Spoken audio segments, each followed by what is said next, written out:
cold mist on the surface of a loch in the Scottish Highlands. The water has no wind on it. The sky over the hills behind is the colour of dull pewter, the way the sky is the colour of dull pewter in the last minutes before dawn, when there is no longer night but there is not yet day, and, somewhere in the trees above the shoreline, a single bird is calling. Below the bird, on a small clearing at the edge of the water, 4 travellers are arriving from 4 different directions. Tonight we follow those 4 travellers, and we follow them through their childhoods in different corners of Britain, through the years they spent learning their craft, through the meeting at the loch, through the years they spent building a school that would still be standing more than 1,000 years later, and we follow them through the friendship that built the school and the argument that broke that friendship and ended their time together. We follow what they left behind: the sword, the locket, the cup, the diadem, the chamber under the dungeons, the serpent inside the chamber, the daughter who fled to Albania, the young man who followed her, the 4 ghosts whose stories outlived all of them. This is going to take a while. Pour something warm if you have not already. Loosen anything tight. Settle into the surface you are lying on. Let your shoulders drop. Let your breathing slow to match the pace of the words. There is no hurry.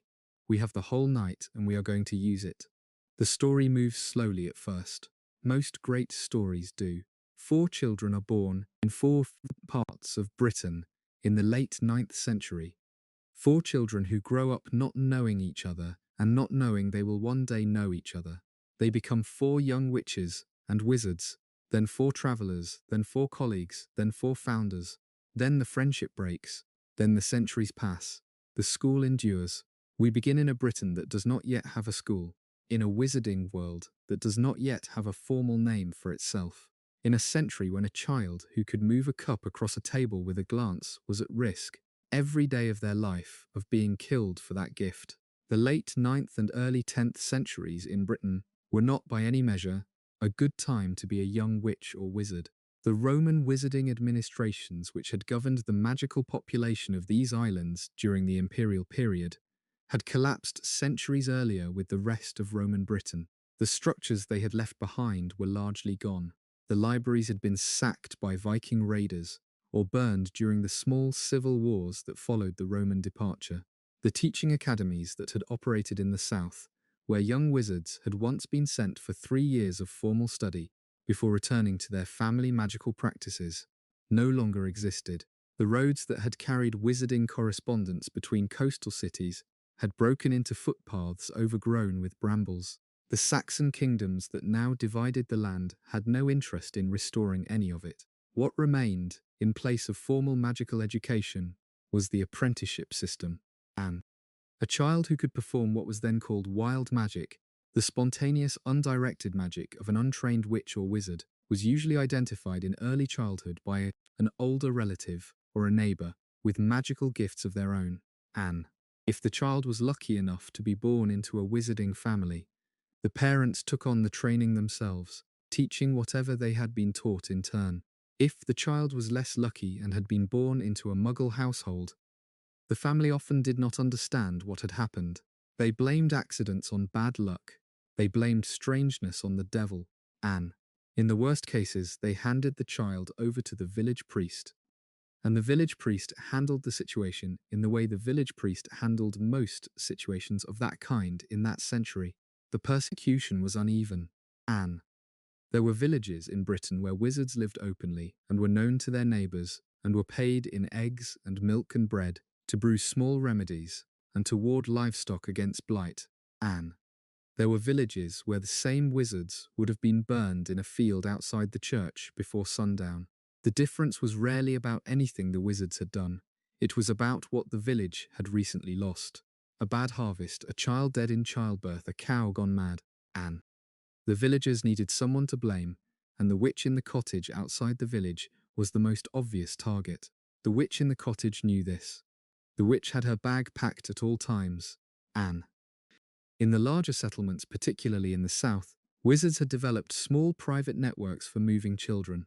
If a young child in a muggle family was identified by a passing wizard as having the gift, that wizard would, when possible, find a way to bring the news to one of the regional magical fosterage networks. The networks operated, in those years, by mouth and by quiet payment. A child would be taken away from a Muggle household late at night and delivered to a wizarding family on the other side of the country.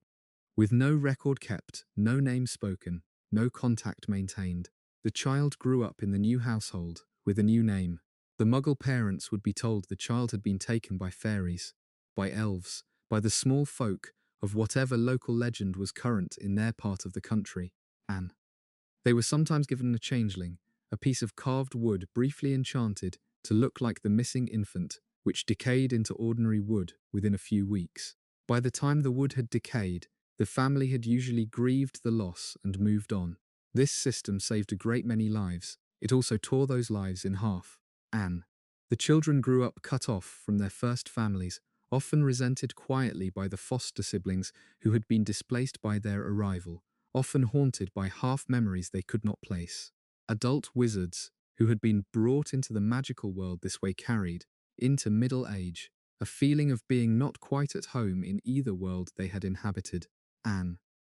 Many of them married each other for the simple reason that nobody else understood what they had been through. The most respected magical families in 10th century Britain were full of these adopted children. The bloodline arguments that would later poison the wizarding world had not yet quite taken hold, partly because half of the people making those arguments were, themselves, hidden adoptees. The other path for an identified magical child was the apprenticeship to a working wizard.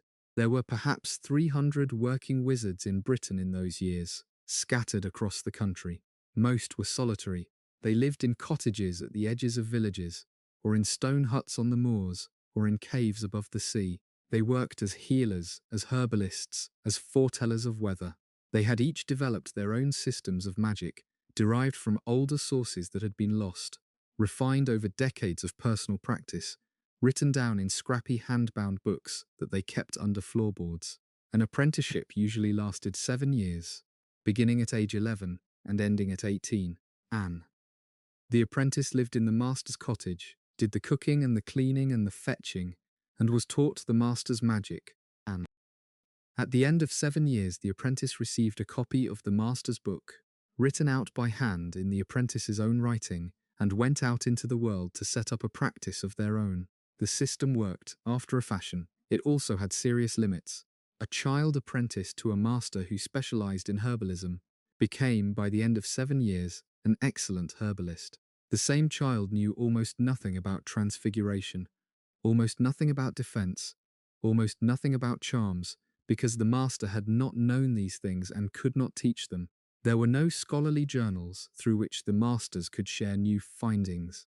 There were no schools of thought in any organized sense. There were merely individual wizards, each with their own private accumulation of magic, each dying off and taking most of their knowledge with them. Because the single apprentice they had managed to train was inevitably a partial student. The deepest problem with the system, though, was that most wizards did not want apprentices. Apprentices were a great deal of work. Apprentices ate from the master's larder and slept in the master's spare room and asked questions all day long. Many wizards, especially the older ones, simply refused to take students. They preferred to live alone. They preferred to die with their books beside them, knowing that the books would be found by some scavenger and either burned or sold, and that the magic in the books would die with them. There were in the late 9th century several entire branches of magical practice that came close to disappearing entirely because the last living masters had refused to teach what they knew. By the year 900, there were perhaps a few hundred trained wizards in Britain, perhaps a few thousand magical children either being raised in wizarding families or hidden in Muggle ones. Many of the children would not survive to adulthood. Some would be discovered and killed. Others would be unable to control their magic and would do themselves serious harm. Others would simply grow up in Muggle households and would never learn what they were, and would suppress the gift, and would pass through life as confused, unhappy people who could not explain why strange things happened in their vicinity. The talent was wasting away. The world was losing what it had. Every wizard who died took knowledge with them. Every magical child who grew up in fear took possibility with them. There were, by the early 10th century, a small number of wizards who had begun to think that the system needed to be replaced. Most of them were old. Most of them were not in a position to do anything practical. They sat in their cottages and complained to whatever apprentices they had managed to take on, and they wrote bitter letters to each other on long sheets of parchment that travelled by owl between counties, and they agreed in principle that something would have to be done eventually, and they died one by one without doing it. 4 of them were not old. 4 of them, in different parts of Britain, were young enough to act. They did not know each other. They had not yet met. One of them was a young man in the West Country, the son of a wizard farmer, raised on land that would one day be called Godric's Hollow because it had been named after him in retrospect. One of them was a young man in the marshlands of the East, the only son of an ancient pureblood family that had been quietly inbreeding for 3 centuries, and that still considered itself the rightful inheritor of the old Roman wizarding tradition. One of them was a young woman in a glen in the Scottish Highlands, the daughter of a healer and a scholar, raised on a cottage shelf full of books her mother had collected from across the known world. One of them was a young woman in the Welsh valleys, the daughter of nobody in particular, raised by a kindly aunt after her own parents had been killed in a witch burning when she was small. The 4 of them grew up, in their different corners, into the 4 most powerful witches and wizards of their generation. We do not entirely know how this happened. Magical talent does not distribute itself fairly. There were probably other young wizards in Britain in those decades who, in different circumstances, could have grown into figures of similar weight. None of them did. The 4 who grew into that weight grew into it at the same time, in the same generation, on the same small group of islands, and within a few decades of each other, they would begin to hear each other's names. The first to hear about each other were the 2 young men. We will start with the one who, by every honest measure, started it all. Before we go on, a small thing. If this is your first night falling asleep with one of these long stories, leave a comment that simply says Night 1, Anne. If you have been here before, tell us in the comments how many nights you have been keeping company with us. It helps the channel more than you might guess, and it tells us which corners of the wizarding world to visit next. If the pace has been working for you so far, a quiet like before you drift off is appreciated. Now the West Country, Part 2, Godric Gryffindor. The village in the West Country where Godric Gryffindor was born did not have a name in the records of his birth year.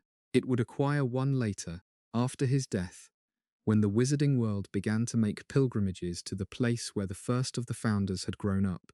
They called it Godric's Hollow. The name stuck. It is still on the maps. A small village on the border of what is now Cornwall and Devon, with a stone church and a graveyard and a single high street and a scatter of stone cottages along the lanes that lead out of it. In the late 9th century, it was smaller than that, a clearing in a wood with perhaps 80 households, mostly Muggle, with a wizarding farm at the end of one of the lanes. The farm belonged to Godric's father. His father was a working wizard of the kind we have been describing, a man who had been apprenticed at 11 and had completed his 7 years with a regional master and had returned home to take over the family land. He grew grain and kept sheep.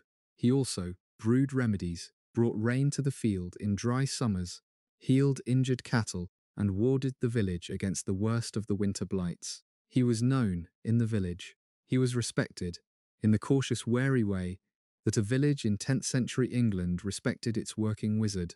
He was paid in small honest sums. His name has not survived. His name was probably not Gryffindor.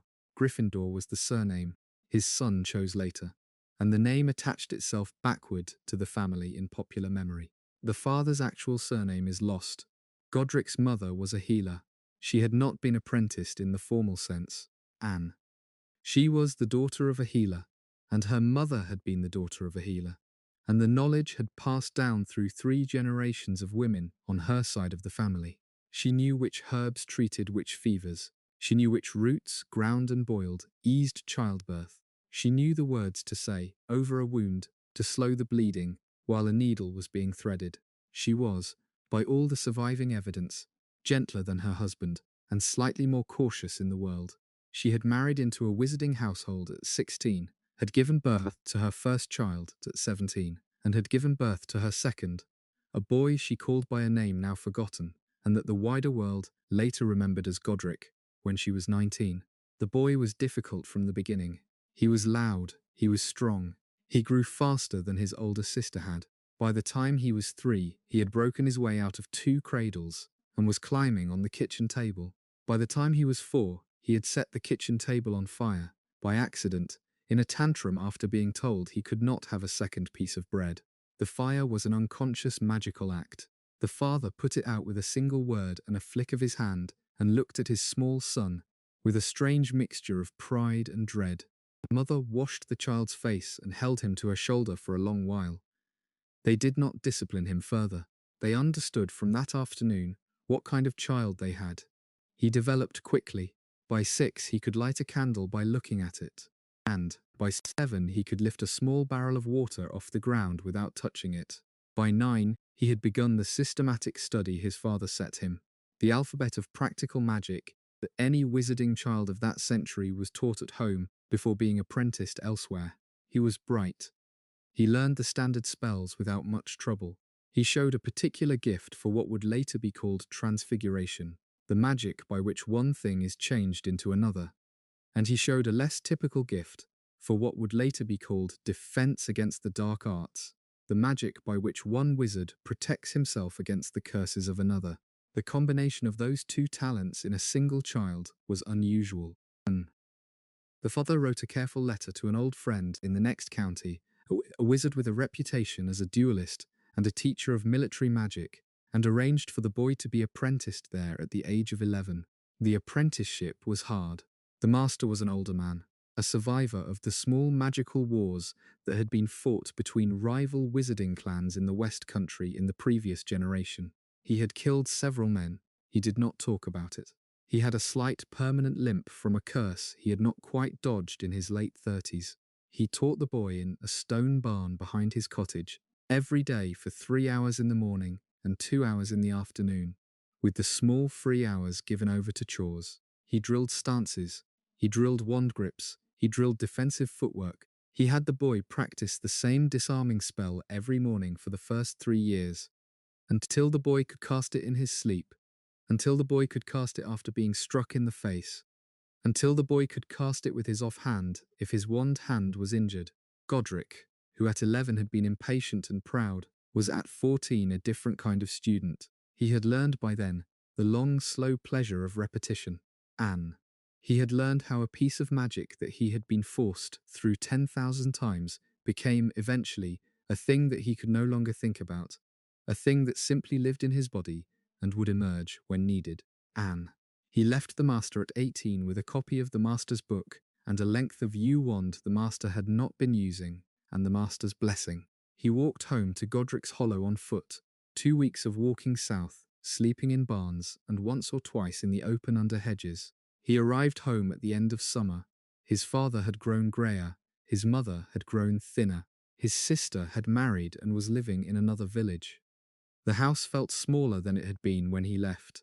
He did not stay long. He worked the farm for one harvest season alongside his father, and he attended the village's wizarding obligations, and he settled into the routines of a son returned.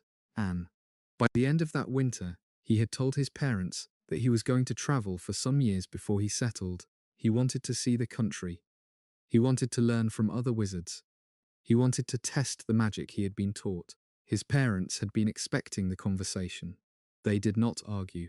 His father gave him a small purse of saved coin and a recommendation letter to a wizard in the North Midlands. His mother gave him a healing kit she had been quietly assembling for months. He left in early spring. He spent the next several years travelling. He went north into the Midlands and east into the Fens and as far north as the Scottish borderlands. He fought more often than he had expected to. The country was full, in those years, of small dangers. There were dark wizards operating in isolated regions who preyed on travellers. There were magical creatures with no proper warden to keep them in check. Trolls roving the high moors, hags in the deep woods, a small population of vampires in the cave systems of the Pennines who hunted shepherds. He took work as a defender of Muggle villages, in the rare cases where a village was wealthy enough to pay him and aware enough of the magical world to know what they were paying for. He took bounties on dangerous creatures. He duelled twice with other wizards in formal challenges, and he won both duels, and he gained, in those years, a reputation as a fighting wizard of unusual ability, which he carried into the rest of his life. He also began, during the same years, to think about what he had been seeing. He had not gone looking for it. The travelling had merely shown him, village after village, the same situation his father had described to him at home. Magical children growing up in Muggle households without instruction. Magical children in wizarding households being taught poorly because their parents were not particularly good wizards themselves. Magical children dying in fires they had set in their own bedrooms because they had lost control during a nightmare. Anne. He started keeping a list, in a small leather notebook he carried in his saddlebag, of the children he had encountered who needed a teacher and who were not getting one. The list grew. By the time he was 25, it ran to several dozen names. Anne. By the time he was 30, it was long enough that he had stopped writing in the notebook, because the names were depressing him. He had begun, by then, to discuss the problem with other wizards. He had stayed in many cottages by then, and had eaten many evening meals with many older men and women who had, between them, lived the whole of the bad century. He had heard the same complaints again and again. He had begun, somewhere in his late 20s, to imagine what the solution might look like. He had imagined a kind of household, a large household, a stone house in a remote part of the country, somewhere defensible, somewhere far from Muggle settlements. The children would come to live there for several years. Anne. They would be taught by several teachers, each one specializing in a different branch of magic. Anne. There would be classes in the day and meals in the evening and dormitories at night. The children would learn together. The teachers would teach together. The knowledge that had been hoarded by individual masters would, finally, be pooled in a single place. The idea was not entirely his. Other wizards had imagined the same thing, in their own private ways, for generations. The originality lay in the fact that Godric was prepared to act on it. He had the energy, he had the contacts, he had the personality. He was a man other wizards listened to and tended to follow. The trouble was that he could not build a school by himself. He needed colleagues. He needed wizards who could teach the parts of the magical curriculum he himself could not. He could teach transfiguration. He could teach defense. He could probably teach a passable course in basic charms. He could not teach potions, where his own knowledge was patchy. He could not teach herbology, which had bored him as an apprentice. He could not teach the theoretical and divinatory branches that an educated wizard was expected to be exposed to. Anne. He needed at least 3 other masters, at minimum, each one a specialist in their own field, each one willing to give up a private practice and live communally in a remote stone house and teach children for the rest of their lives. Such wizards were not easy to find. He started looking for them when he was 31 or thereabouts. He spent the next several years quietly identifying candidates. He travelled to interview promising names. He courted the cooperation of older masters who refused him outright. He was rebuffed many times. He found at last a young Welsh witch in her late 20s who he believed would suit, a witch named Helga, of whom we will speak more in time. He found, in a glen in the Scottish Highlands, a young woman named Rowena, of whom we will also speak in time, who agreed to consider the project. And he found, in the fenlands of eastern England, a young man almost his own age, his exact contemporary, who turned out to be the only other wizard Godric had ever met whose ability and ambition and vision matched his own. The young man was Salazar Slytherin. Anne. The two of them met on a road in the eastern marshes one autumn afternoon, when they had both been travelling, by coincidence, in opposite directions on the same lane. Godric was riding south, Salazar was riding north. Anne. They stopped at the same wayside inn that evening, ate at the same trestle table, recognized each other as wizards within the first 3 sentences, and stayed up until well after midnight, talking by the embers of the fire. The next morning they continued on together. Salazar turned his horse around. The journey he had been on stopped mattering to him within the first few hours of conversation with Godric. They rode south together for 3 weeks. Anne. By the end of those 3 weeks, they were the closest friends either of them had ever had. They had decided to build the school together. Anne. They had decided, with the speed at which young men decide such things, that they would be brothers for life. The decision held for many years. It would break, eventually, in the most painful way, for now it held, and the school had its first two founders, Anne. Before the four of them met at the loch, one more thing happened in Godric's life that is worth telling. He commissioned his sword. He had been saving for it for years. Anne. He had grown up hearing his father's stories about the goblin smiths of the Midlands, about the legendary blades that came out of their forges, about the masters who could make weapons that would outlast their owners by centuries. He had wanted, since he was small, a sword that was worthy of being passed down. He had earned, during his years of bounty work, the kind of coin that such a sword would cost. He went, when he was perhaps 33 years old, to the workshop of Ragnar I, who was at that time the master smith of the goblin nation in Britain, an old goblin with white whiskers and short hands who could work silver in ways no human smith had ever managed. The negotiation took several days. Ragnar did not particularly want to make a sword for a human. He had made swords for kings before, and he had thought, after the last few of those, that he might be finished with humans for a while. Godric was persuasive. Godric was also by then wealthy enough that the price ceased to be the obstacle. They eventually agreed terms. The sword would be a long blade of pure goblin-wrought silver, lighter than any silver should be, harder than any silver should be, with a single bright ruby set into the pommel. The hilt would be wrapped in dark leather. The blade would carry, etched along its length, the name Godric Gryffindor in elegant letters of black ink that had been folded into the metal in the forging. There was one more thing. Ragnar's silver, when it was forged correctly, had a property no other metal possessed. It absorbed into itself anything that strengthened it. If the blade was dipped in poison, the poison did not stay on the blade as a stain. It became part of the blade. The next strike of the blade carried that poison forward. The blade did not weaken with use, the way ordinary blades weakened with use. It grew stronger with use, century by century, taking on into itself every substance it cut through that had any magical strength of its own. Godric paid Ragnar and took the sword and rode home. The goblin smith watched him go with mixed feelings. He had created, in the course of his career, perhaps half a dozen blades of that quality. He had given each of them to its commissioner with the understanding that, by goblin law, the blade would return to the goblin nation upon the commissioner's death. Anne, humans the goblin smith had learned, did not always honour that understanding. He suspected Godric Gryffindor would not honour it either. He suspected the sword would be passed down through human hands for centuries, and would eventually be held by some descendant of the buyer who would have no idea of the original terms. Anne, he was correct. The sword was still in Britain, in human hands, more than 1,000 years later, when a basilisk fang was driven into it in the Chamber of Secrets, and the blade drank the venom in and made the venom permanently part of itself, exactly the way Ragnar I had warned the silver always would. Godric brought the sword home from Ragnar's forge. He carried it to the loch when the time came. He carried it for the rest of his life. He never gave it back to the goblins. The argument that began with his refusal still simmers in some quarters of the goblin nation more than 1,000 years later. It is not the worst dispute we will see in this story. It is one of the earliest. Part 3. Salazar Slytherin. The fenlands of eastern England in the late 9th century were the most isolated piece of country south of the Scottish borders.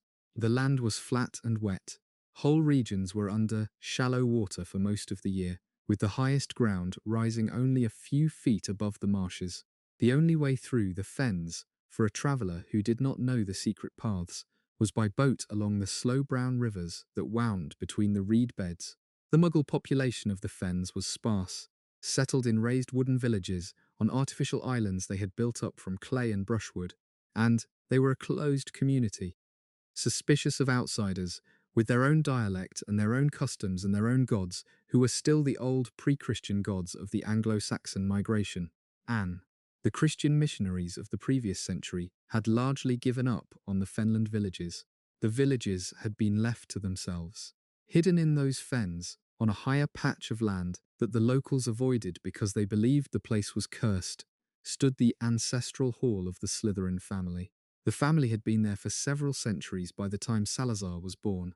They were one of the oldest continuous pure-blood lines in Britain, and they traced their descent in a long, careful family chronicle that was kept on a single roll of parchment in the main hall, back to a wizard named Slytherin the Elder, who had crossed from the Norse lands in the 5th century, and from him back through a list of ancestors who, the family claimed, had been pure-blood wizards in the Scandinavian wizarding tradition since before the Romans had ever come north. The chronicle was almost certainly half-fabricated. Most family chronicles of that century were. The Slytherins, however, took theirs seriously. They believed they were the purest line of wizarding blood currently surviving in the British Isles. They believed it the way the old aristocracies always believe such things, with the absolute conviction of people who have never been seriously questioned. The hall itself was not large. It had perhaps 8 rooms on the ground floor, and 4 upstairs, with a small attic above. The roof was thatched. The walls were of dressed stone that the family's house elves had quarried from a small outcrop on the far side of the marsh and floated, over decades, along the waterways. There was a long central room used for meals and ceremonies. There was a private chapel where the family practiced certain older magical observances that the Christian neighbours would not have recognised. There was a stone-floored chamber in the cellar where the family's collection of magical books was kept. The collection ran, by the time of Salazar's birth, to perhaps 200 volumes. It was one of the largest private wizarding libraries in Britain at that time. Most of the books were in Latin. Some were in Greek. A few of the oldest were in Norse runes. The family read them all. Salazar was the only child his parents had been able to have. His mother had nearly died in childbirth, and the family healer had been clear that there would be no second pregnancy. The disappointment of this for the family was severe. The Slytherin line, with its precious chronicled descent, was now resting on one small infant. The infant was watched from his first day of life, with the kind of careful attention that only children of dynastic households learn to live with. He was clever. He learned to talk early. He spoke, when he learned, in full sentences in the careful, slow Saxon Latin patois his parents used at home. By the age of 3, he could read the Latin texts his father set in front of him at the breakfast table. By the age of 4, he had begun his formal magical instruction. He was also, from an early age, a parcel mouth.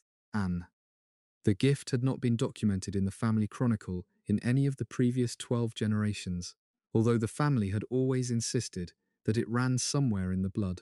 It surfaced again in Salazar. He was found, at age 2, on the kitchen floor, having a long, quiet conversation with a grass snake that had come in through the door. His mother heard the hissing and the small, reedy, answering hisses that came from her son's mouth, and stood for a moment in the doorway, watching. She had been raised on the family chronicle. She knew immediately what she was hearing. She crossed herself in the old wizarding way, with her wand drawn upward across her chest. She picked up her son. She told her husband that evening, after they had eaten and the servants had withdrawn. Her husband sat in his chair, without moving, for some minutes. When he spoke in a voice the household had not heard before, soft and slow, full of a kind of awe his children had never seen in him.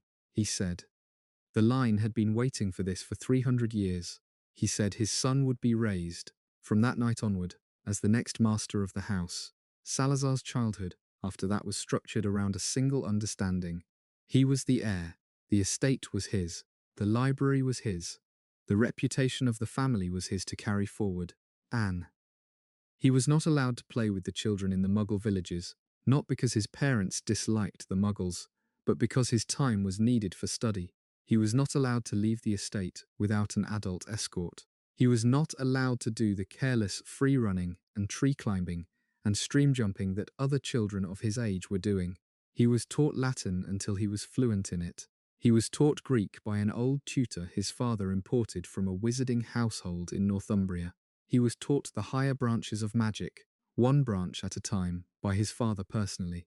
He showed, in every subject he was set, a precocious talent that was rumoured, in later wizarding generations, to have been the strongest natural magical aptitude of his century. He absorbed material faster than his teachers could lay it out. He outpaced his Greek tutor at 15, by which point he was reading the same books the tutor was reading and finding things in them the tutor had missed. He inherited, at the same age, the family heirloom that would later cost him so much trouble.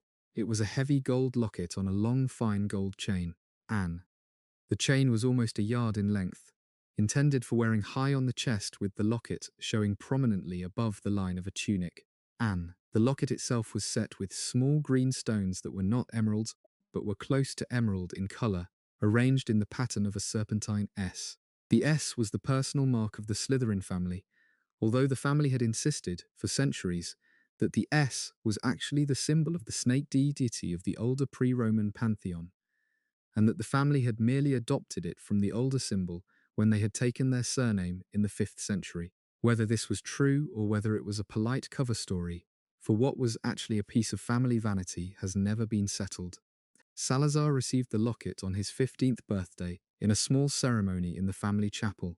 His father placed the chain around his neck and made him swear in the old family oath that he would protect it with his life and would pass it down to his own heir in due course. Salazar took the oath. He wore the locket every day after that. He was not encouraged to travel. The family had not, traditionally, encouraged its heirs to travel. The Fenlands were considered enough of a world for any Slytherin. The library was considered enough of a teacher. There had not been a Slytherin who had left Britain for more than a few weeks in any of the previous 6 generations. Salazar broke that pattern. He told his father, the autumn he turned 20, that he intended to leave. He wanted to see the older wizarding centres of Europe. He wanted to study, in person, with masters in the southern German states and in the Hungarian wizarding court, and, if possible, in the libraries of the Byzantine wizarding academies in Constantinople, which were the oldest continuously operating wizarding institutions in the world. His father resisted. They argued for several weeks. They reached, eventually, a compromise. Salazar would go for 3 years. He would write home regularly. He would return when the 3 years were complete, to begin the slow process of taking over the estate from his aging parents. He agreed. He went. He came back 5 years later. He had not written as regularly as he had promised. He had spent most of the first year in southern Germany in a wizarding household near the Black Forest, where an old necromancer named Magnus had taught him the basics of soul magic, the ancient branch of wizardry concerned with the relationship between the living and the dead. Anne. He had spent the 2nd year in Hungary, in the court of the wizarding lord, who effectively governed Hungarian magic at that period, learning the dark arts as they were practiced by the Eastern European tradition, which was far more open and unembarrassed about its dark practices than the Western European tradition. Anne. He had spent the 3rd and 4th years in Constantinople, where he had been admitted, as a foreign visitor, to 2 of the smaller wizarding libraries, and where he had read more in 18 months than he had read in the previous decade of his life. He had spent the 5th year travelling home overland, stopping at every wizarding settlement he could find, asking questions, copying texts, making contacts. He arrived home in the autumn of his 25th year, thinner than he had left, harder, quieter, more polite. His parents barely recognized him in the doorway. He took over the running of the estate. He was patient with his father, who was by then in his late 60s, and beginning to forget where he had left things. Anne. He was patient with his mother, whose health had been failing for years. He buried his father within 2 years of returning, his mother within 3. Anne. He stood in the family chapel at both funerals in the heavy gold chain and locket of the Slytherin line, and he looked, by all the surviving descriptions, like a man preparing himself for something that nothing had yet told him about. Anne. He began, in those years after his parents' deaths, to think systematically about what he had learned in Europe. He had collected, in his travels, an unsentimental sense of what worked and what did not work in the magical world. He had concluded that the British wizarding tradition was lagging behind the European one by several centuries. He had concluded that the British wizards' refusal to formalize the dark arts as a teachable branch of magic was a serious strategic weakness. Anne. He had concluded that the Muggle persecution of wizards was about to get much worse in the coming century, and that the wizarding population would need to take radical defensive measures or face slow elimination. He believed in pure-blood superiority in the same complete way his ancestors had. But he had also developed, alongside that belief, a colder pragmatic streak that the older Slytherins had lacked. He had begun to think that the British wizarding world needed institutions. He had begun to think that he might be the one who would build them. He had not at that point formed any plan to build a school. The school was not yet his idea. He had been thinking about more limited things. A library, perhaps, a central magical library, where the scattered learning of British wizardry could be brought together. A council, perhaps, of senior wizards who could coordinate defensive efforts. He had been considering several possibilities. He had not, in any of them, considered the involvement of Muggle-born children.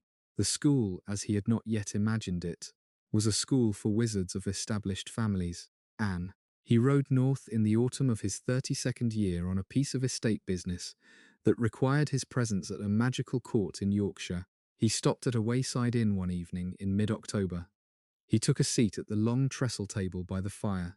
He was tired and hungry and looking forward to the bowl of stew the innkeeper's wife was going to bring him. Across the table from him sat a man approximately his own age, broad-shouldered, fair-haired, with a long silver sword in a leather scabbard propped beside his bench. The man was eating slowly, with the same care that a hungry traveller always eats with after a long day. The two men looked at each other for several seconds. They each registered, in those seconds, what the other was. They each registered, more important, that the other was probably the most powerful wizard either of them had encountered in years. They exchanged names. They began to talk. Anne. They were still talking 3 hours later when the innkeeper came over and asked them, with apologies, whether they intended to take rooms for the night, because the inn was closing the common room. The conversation that began at the inn that night continued, in various forms, for the next 7 years. Salazar and Godric became, within weeks of meeting, the closest friends either of them had. They saw in each other what neither had quite seen in any other wizard. They were each other's first peer. The school they would build together began as an idea between two men sharing a fire on the road. The idea grew in the next several years into a plan. The plan acquired over the same years 2 more partners. We have not yet met those partners. We are about to. Part 4. Rowena Ravenclaw. The glen where Rowena Ravenclaw was born did not have a name on any map in the late 9th century, and it does not have one now. It is one of the small hidden valleys that fold themselves into the western side of the Scottish Highlands, north of what is now Fort William and south of what is now Skye, accessible only along a winding footpath that climbs over a low pass and then descends into a long narrow valley with a small lake at the far end. The valley is still uninhabited today. The cottage where Rowena spent her childhood has long since collapsed into a low mound of moss-covered stone at the lake's edge. Hikers who pass through the valley sometimes pause at the mound and take photographs without ever quite knowing what they are photographing. The valley keeps its secret. It has been keeping it for 1,000 years. The cottage in those years belonged to Rowena's mother. Her name has been variously recorded across the surviving sources as Mab, Maeve, Maiev, or Merwin, with the spelling shifting depending on the chronicler. The most reliable family record gives her name as Mab, which we will use here. Mab was a healer by primary trade and a scholar by personal vocation, which was an unusual combination in the Scottish Highlands of that period. She had been born into a wizarding family in a coastal village further north, Anne. She had been apprenticed to a regional healer at 11, completed her apprenticeship at 18, and then, instead of returning home to settle, had spent several years travelling on her own through Britain and Ireland, collecting books wherever she went. She had acquired by her early 30s a modest library of perhaps 80 volumes. She had then returned to the Highlands, found the glen, built the cottage with the help of a small team of stoneworking dwarves who had owed her father a favour, and settled there to practice her healing work and to read. The father of Rowena is not named in any surviving source. The family chronicle, such as it was kept by Mab herself, and Mab did not write down his name. He was, by all accounts, a travelling wizard who came through the glen one autumn when Mab was 35, stayed for some months while he recovered from a serious dueling injury Mab had treated, and left in the spring when he was fit to travel again. Mab did not go with him. He did not come back. By the time he might have come back, Mab had given birth to a daughter and had chosen, of her own decision, not to seek him out. She raised the child alone in the cottage. The child was Rowena. Rowena was, like Salazar, a precocious only child, Anne. The cottage had no other children in it, and the glen had no other settlements for several hours' walk in any direction. Anne. She grew up, for the first 10 years of her life, in the company of her mother's cat, a small flock of magical chickens her mother had bred from imported stock, and the books on the shelves of the cottage's single large central room. She learned to read at 3. By the time she was 5, she was working her way through the lighter books on the shelves on her own. By the time she was 7, she had read every book in the cottage and was demanding that her mother get more. Her mother, who had been somewhat short of money for years, but who had always considered her library her highest household priority, took the demand seriously. Anne. She sold 3 of her healing services to wealthy clients in the lowland villages, used the coin to commission 3 new books from a wizarding bookbinder in Edinburgh, and presented them to her daughter for her 8th birthday. Rowena read them all within a fortnight. The supply of books became, from that point on, the central problem of the household. Mab tried various solutions. Anne. She wrote to wizarding correspondents she had known from her own travelling years, asking them to send books they were finished with. Some did. She traded healing services for books with passing travellers. She copied books herself, by hand, on long winter evenings when she could borrow originals on temporary loan. The cottage's library, by the time Rowena was 15, ran to nearly 300 volumes, which was larger than most monastery libraries of the same century, and which made the cottage, in its small way, one of the most concentrated repositories of magical knowledge currently surviving in northern Britain. Rowena read her way through them all. She read in a slow, methodical way, marking the margins, keeping notes in a separate book she had made for herself from leftover parchment. She had, by 16, a kind of working synthesis in her head of the entire body of magical knowledge her mother's library contained. Anne.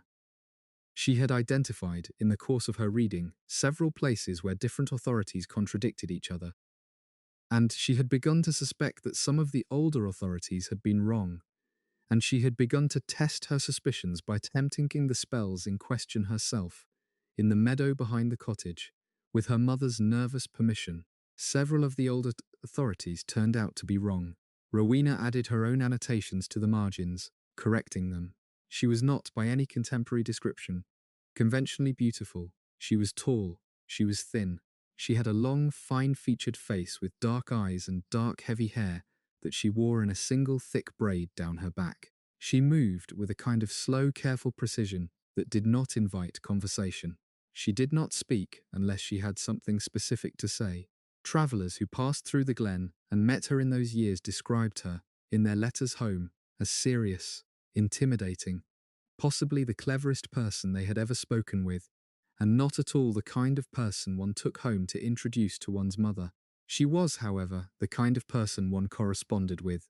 By her late teens, she had begun receiving letters from wizarding scholars across Britain, and a few from Europe, asking her opinion on points of magical theory. Anne. She answered each letter carefully, often with diagrams. The letters were preserved by their recipients. Some of them have survived to the present day. They show, even at 20, a mind that was already operating at the front edge of European wizarding thought. She left the cottage at 23. She had decided that she had read everything her mother could provide her with, and that she needed to travel. Mab understood. Mab had done the same thing at the same age. Anne. Mab had been hoping, in the back of her mind, that her daughter would do something more permanent than another long travelling year, but she did not insist. She gave Rowena the small bag of saved coin she had been accumulating against this moment. She gave her 3 of the rarest volumes from the library to carry with her for reference. She gave her a small white tame owl, which Rowena named Bran, after a Celtic word for raven, and which would carry her letters home for the next decade. Rowena travelled for 7 years.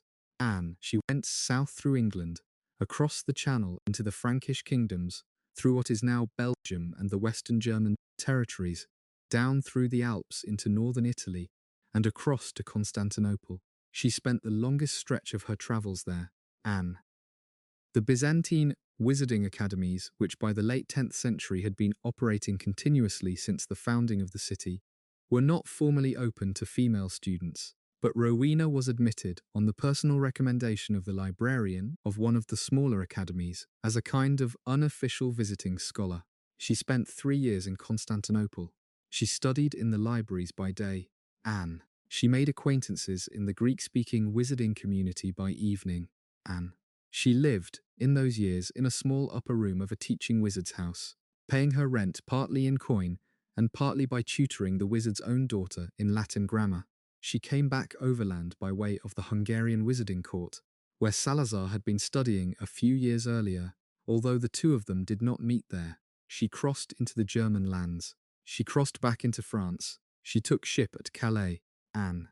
She arrived back at the Glen in the late summer of her 30th year, taller and quieter than she had left, with 3 trunks of books that had to be levitated up the mountain path because they were too heavy to carry on horseback. She was pregnant. She did not tell her mother who the father was. Mab did not ask. Mab had not asked her own mother either. The pattern in the family had been clear for a generation. Rowena gave birth to a daughter in the cottage that winter, attended by her mother in the role of healer midwife. The infant was small and dark-haired and serious-faced. Rowena named her Helena, after a Greek philosopher whose work she had been studying in Constantinople. Helena was raised, for the next 10 years, in the same cottage, in the same glen by the same loch, with the same library on the same shelves, with one additional shelf added at the far end for the books her mother had brought back from her travels. Rowena worked on her great project in those years. She had been thinking about it since her time in Constantinople. It was an instrument she had been designing in her head, in the margins of other books, in long sketches on loose parchment that she had been accumulating for years. The instrument was a piece of headgear, in the form of a slim circlet that would be worn across the brow. The circlet was to be made of finest silver, set with a single large sapphire at the center. The circlet was to be enchanted by a combination of charms Rowena had been refining for years, to enhance the natural intelligence of whoever wore it, not to magnify intelligence the wearer did not possess, to clear away, instead, the small daily clutters of the mind, to allow whatever intelligence the wearer already had to operate at its fullest, to remind the wearer, by the small consistent presence of the silver against the forehead, that thinking carefully was the most important thing a person could do. She intended to engrave, around the inner band of the circlet, the words that had been the unspoken family motto in her household for 3 generations. Wit beyond measure is man's greatest treasure. She finished the diadem in her 35th year. She had spent 5 years making it. She had cast and recast the silver 3 times before getting the weight right. She had set and unset the sapphire twice before settling on its final placement. Anne. She had performed the enchantment in a single ceremony that had taken her 3 full days, at the end of which she had slept for 2 days straight, and her mother had thought briefly that she had died. The diadem worked. The first time Rowena put it on, she felt the small, steady clearing of the mind that she had been designing for. She wore it, after that, whenever she sat down to read or to write or to think. It became the visible mark of her, by which other wizards described her in their correspondence. Rowena Ravenclaw, who wears the silver circlet. Anne.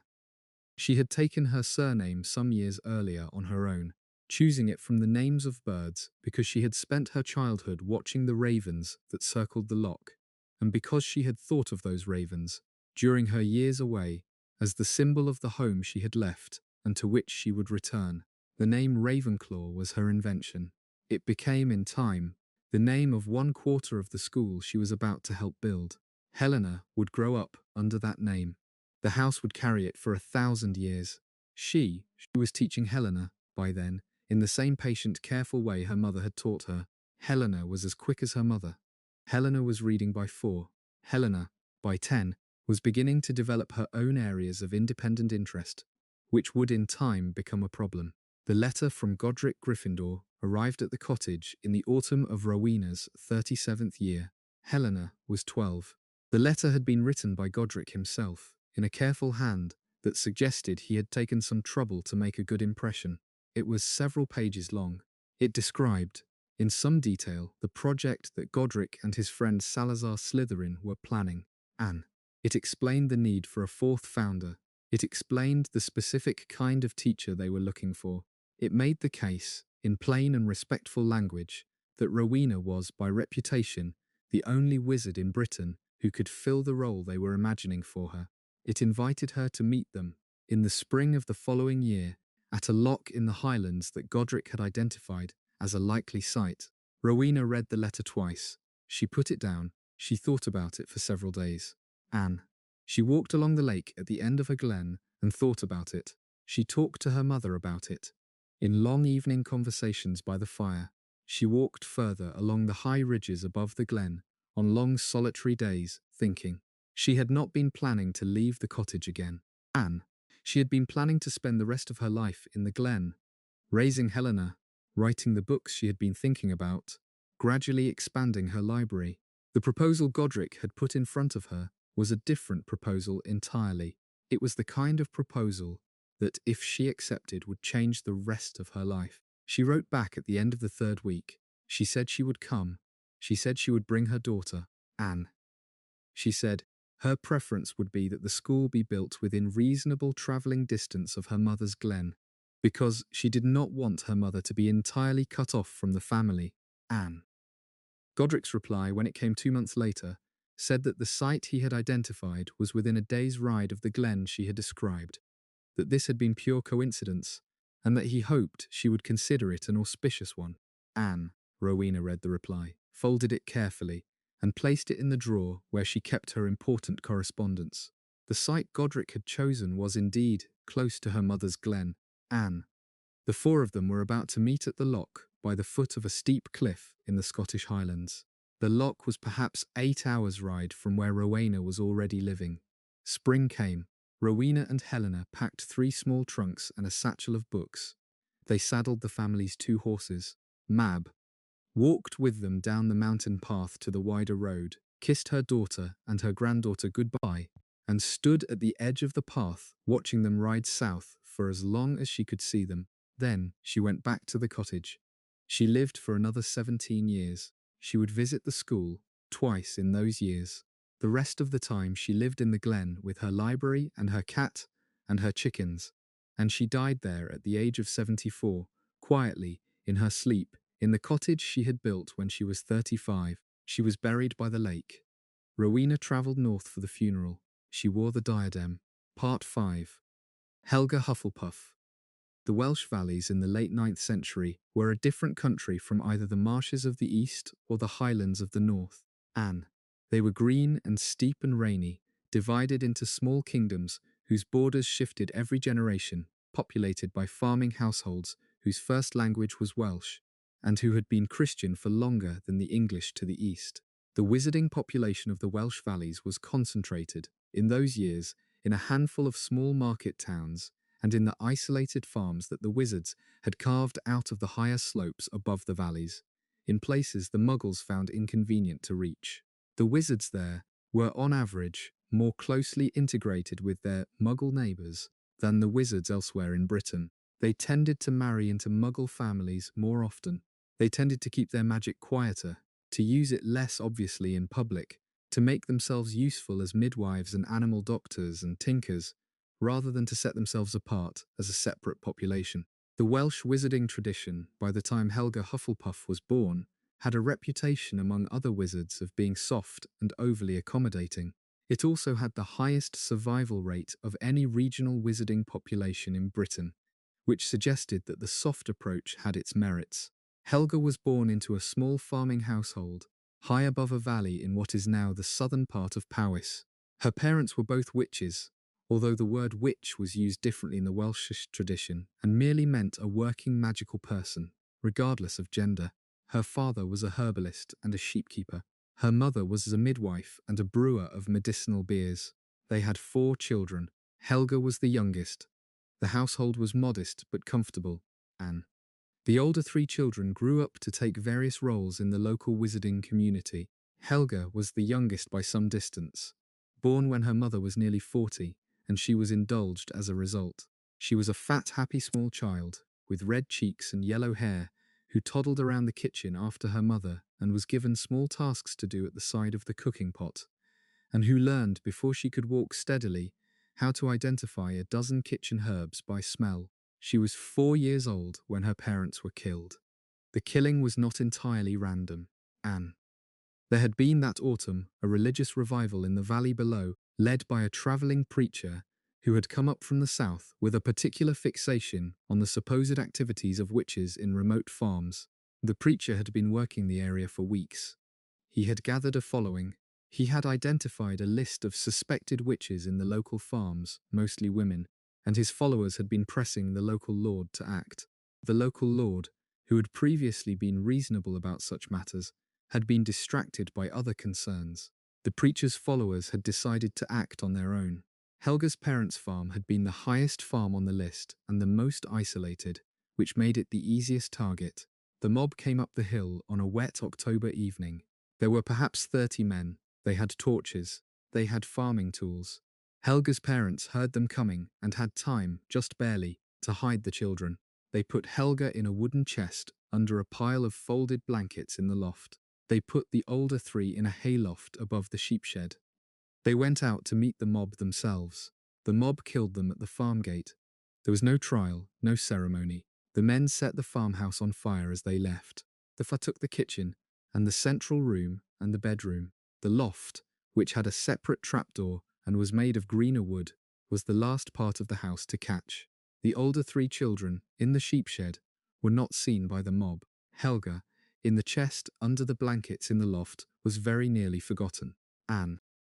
She was found perhaps an hour after the mob had gone, by a neighbour who had come up the hill on noticing the smoke and who had pulled at the smouldering trapdoor. Helga was alive but badly frightened. Anne. The neighbour carried her down to her own house and put her to bed in her own kitchen and sent word, that night, to the surviving relatives of the family. The surviving relative, who arrived 2 days later, was Helga's aunt, Anne. The aunt's name has come down to us as Gwen, although it is unclear whether this was a personal name or a placeholder used in the family records to indicate the senior aunt. Gwen was Helga's father's older sister. She was, in her own right, a working witch, unmarried, in her mid-40s, living in a small cottage on the other side of the mountain. She came up the lane on the second morning with a borrowed cart. She collected the 4 orphaned children. She took them home. She raised them. The older 3 siblings had clear paths. The eldest brother was already 15 and was apprenticed out within the year. The middle sister was 12 and was old enough to apprentice in a household 2 valleys away. The third child, a brother of 8, stayed at the cottage for several years before being sent to an apprenticeship with a herbalist in the south. Helga, the youngest, stayed with Gwen for the longest. Gwen had not particularly wanted children. She had been a confirmed solitary witch for most of her adult life. She found, somewhat to her own surprise, that she did want this particular child, and the child wanted her in turn. The two of them settled into a kind of mutual household pattern that lasted, with various adjustments, for most of the next 20 years. Helga grew up in Gwen's cottage, with a slightly different magical education from any of the other founders. Gwen was not a particularly powerful witch. She was not a scholar. She was a working witch in the old Welsh tradition, doing midwifery and animal doctoring and small healing work in the surrounding villages. And what she taught Helga was the practical magic of a small healer's life. Helga learned the herbs the way her own mother had been teaching her at 4. She learned to deliver lambs and goat kids. She learned to set broken bones, both magical and muggle. She learned by 12 to brew the small careful potions that the local market women paid Gwen in eggs and cheese to provide. She did not learn high-level transfiguration or dueling or defense or any of the more theatrical branches of magic. She did not for years know that those branches existed in any serious form. She had, however, 2 other gifts that the more famous wizarding households of England largely lacked. She had a gift with animals. Magical creatures came to her without being called. She had befriended, by the age of 15, a small population of pixies that lived in the brambles behind Gwen's cottage. Anne. She had been once by a unicorn herd that had emerged from a forest above the valley and had walked her, in a slow circle, around their own small grazing ground for an entire afternoon, without harming her, while Gwen watched from a distance and held her breath. She had attracted, in her late teens, a small population of bowtruckles into the hedge by Gwen's gate. She had a way of speaking softly that magical creatures seemed to recognize and to trust. The local working witches, who had begun to notice this about her, had begun to bring their stranger animal cases to her, in case Helga could see what they could not. Her second gift was for house elves. The status of house elves in 10th century Britain was a contested matter. Most wizarding households had at least one. The conditions in which the elves were kept varied widely. The wealthier households kept their elves well, fed them properly, allowed them small private living spaces. The poorer households often kept their elves on subsistence, working them long hours, beating them when work was not done, treating them as a slightly more intelligent kind of farm animal. The legal position of the elves was, in those years, that they were bound creatures who could not own property and could not work for wages, but who were nominally protected by certain old common law provisions against the worst forms of cruelty. The common law provisions were not enforced. The elves had no advocates. They had been a separate population for so long that even most wizards had stopped thinking of them as having any real interior life. Helga, who had grown up watching Gwen's small old house elf Berwin doing the kitchen work, and who had been kind to Berwin since she had first arrived as a 4-year-old, had come to understand that the elves had as much interior life as anybody else. She had begun, in her late teens, to think about what could be done for them. The thinking would, eventually, shape the school in ways the other founders had not anticipated. She did not travel as widely as the other founders.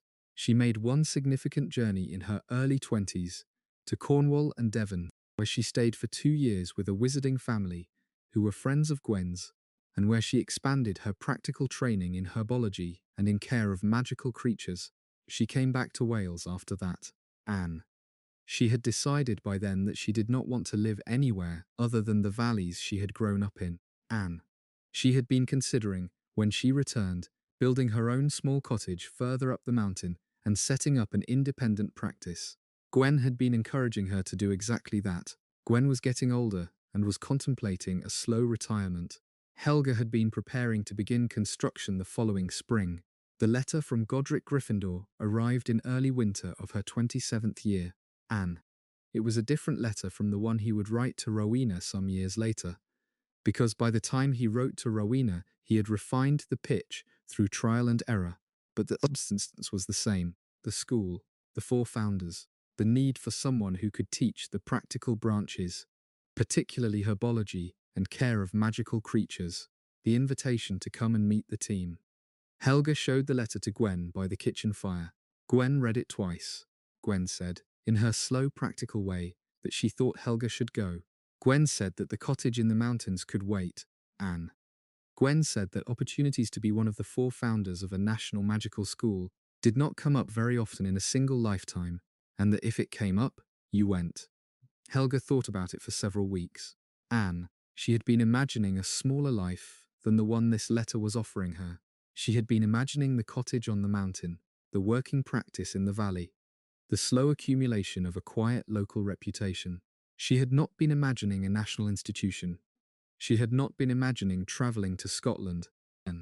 She had not been imagining responsibility for hundreds of students from across Britain. She was not certain she wanted those things. She also thought about the children.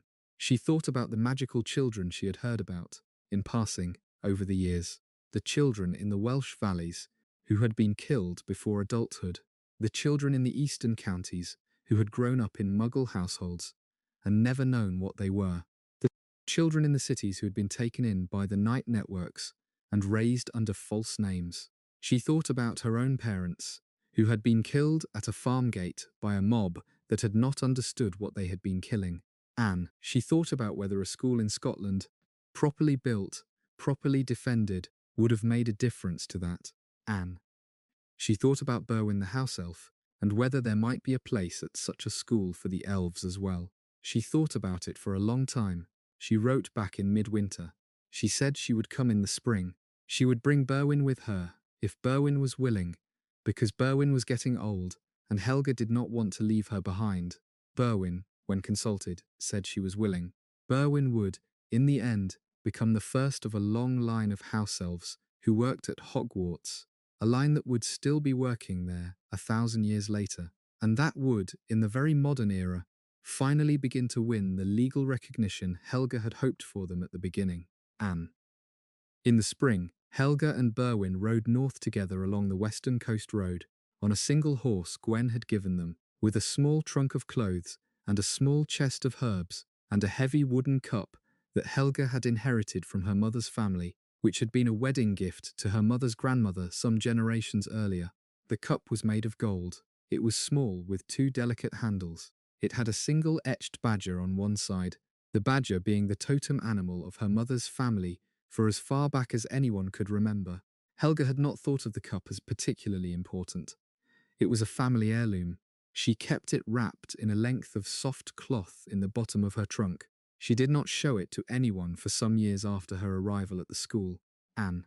By the time she did show it, she had begun to enchant it for the various small purposes she would use it for, and the cup had begun to acquire its reputation. The cup would, eventually, become the relic of Hufflepuff that has been remembered ever after as the cup of Helga Hufflepuff, the one she used as a healing vessel, the one she filled with various potions to be poured for students and staff, the one whose presence at the staff table at every feast was, for centuries, considered an unbroken sign of the founder's continuing blessing on the school. The cup would eventually be stolen by a young Tom Riddle, hidden in a goblin vault, recovered by Hermione Granger and Ron Weasley, and destroyed with a basilisk fang in the Chamber of Secrets, more than 1,000 years after Helga packed it in the bottom of her trunk and rode north out of the Welsh valleys with a borrowed cart and an old house elf, and the careful intention of doing one piece of good work for the rest of her life. Part 6. The building the site Godric had identified for the school sat at the foot of a steep cliff on the western shore of a long, deep loch in the Scottish Highlands. The cliff rose, perhaps 300 feet straight up out of the water. The water was deep, the kind of deep that mountain lakes get when they have been carved by glaciers and never filled in. On the shore at the foot of the cliff was a green flat piece of ground, perhaps a mile across, and half a mile deep, hemmed in on three sides by water and high stone. Above the cliff was a forest. Beyond the forest were higher hills.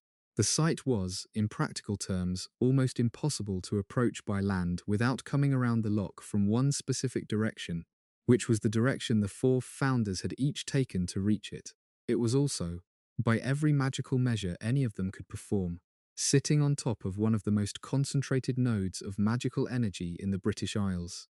Several lines crossed beneath the green flat ground. The water of the loch had its own slow magical current that had been moving through it for thousands of years. The forest above held magical creatures that had been living there since before the Roman period. The site, in short, was perfect. The four of them sat on the grass that first morning and agreed within an hour that they would build here. The agreement to build had been the easy part. The actual building was going to take, by their joint estimate, the better part of a decade. They had no money and no labor force. The four of them between them could perform a great deal of magic, but a castle of the scale they were imagining could not be built by four wizards alone, no matter how powerful. They would need stone, they would need timber, they would need glass, they would need iron. They would need bedding and furniture and tableware and pots. They would need, more than anything, a working population of skilled craftsmen who could do the slow, precise work of cutting and shaping that magic could only accelerate and not actually replace. The first several months of the project were therefore spent on negotiations.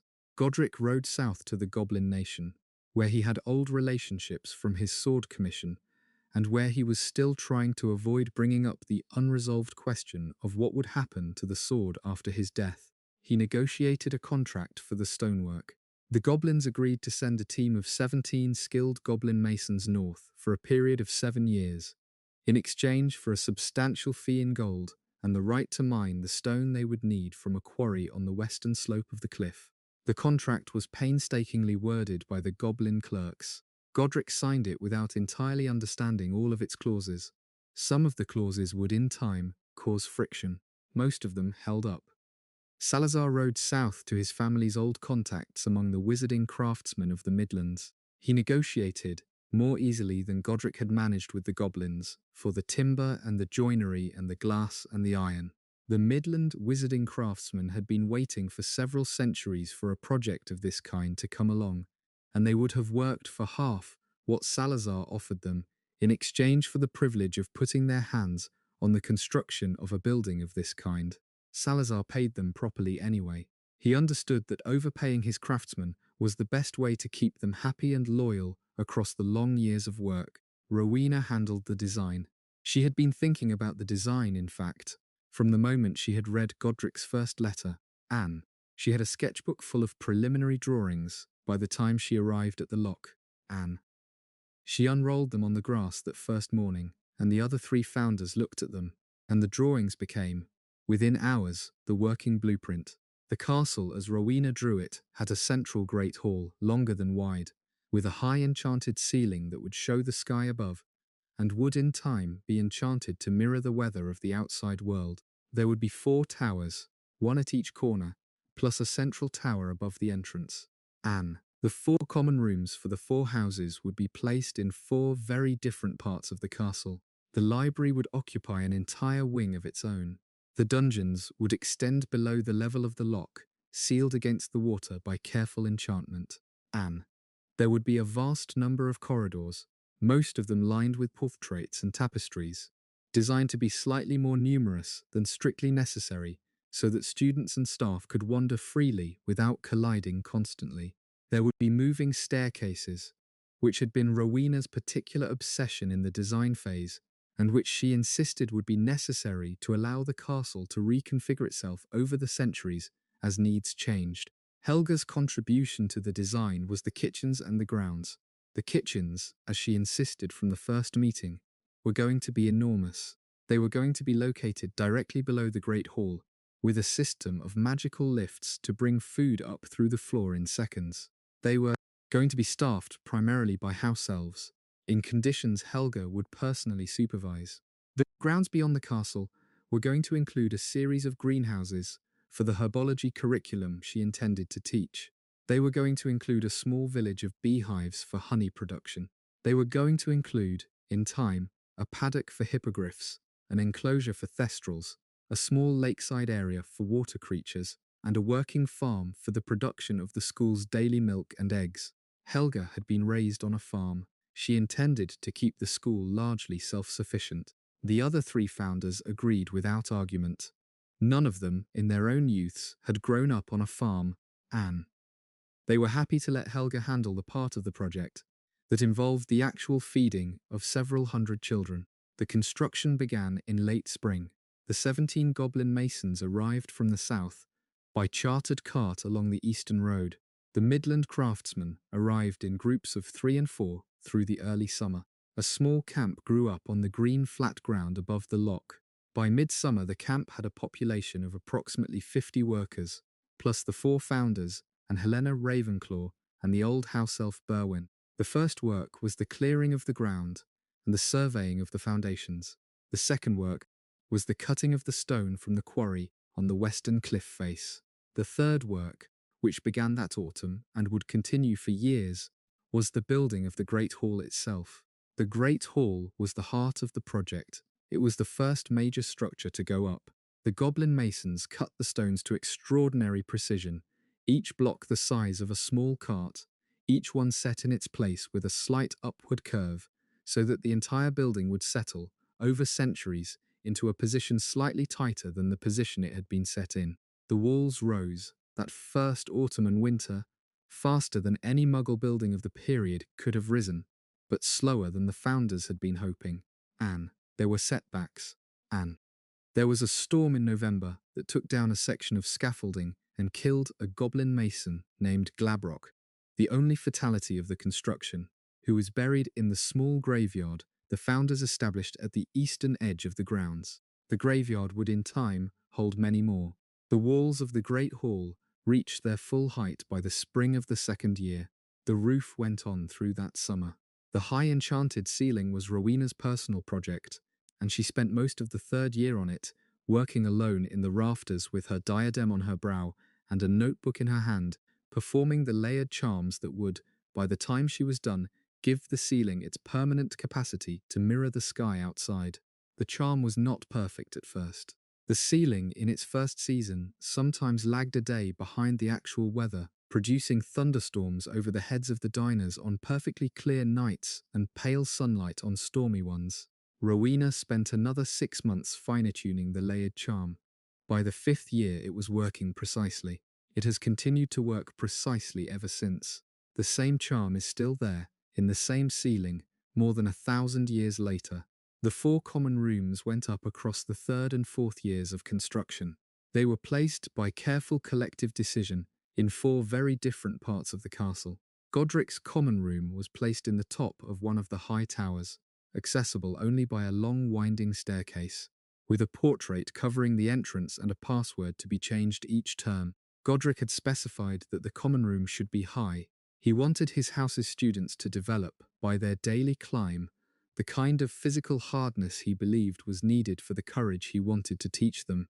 Salazar's common room was placed at the opposite extreme, deep beneath the dungeons, in a long low chamber whose windows looked out into the green water of the loch. The water above the windows shifted and rippled at all hours. Squid drifted past. The light, even at midday, was a slow underwater green. Salazar had specified the placement. He wanted his house's students to develop, by their daily descent, the kind of patient calculating depth he believed was needed for the cunning he wanted to teach them. Rowena's common room was placed in another of the high towers, this one in the western corner, with a long, elegant stone staircase leading up to it and a brass eagle door knocker that required the answer to a riddle before it would open. Rowena had specified the riddle door. She wanted her house's students to develop, by their daily encounter with the riddle, the habit of thinking on their feet. Helga's common room was placed near the kitchens, beneath the ground floor of the castle, in a wide low chamber full of comfortable yellow furnishings and the smell of bread baking nearby at all hours of the day. Helga had specified the location. She wanted her house's students to feel, every day, that they belonged in a place where they were going to be fed. The 4 common rooms were finished by the end of the 5th year of construction. The library went up over the next 2 years, occupying a whole wing on the upper floors. The dungeons were dug across the same period, extending downward into the rock below the loch, sealed by Salazar's personal magic against the water above. The kitchens were excavated under the Great Hall, with the magical lifts installed during the 7th year. The greenhouses were built out on the grounds in years 6 and 7.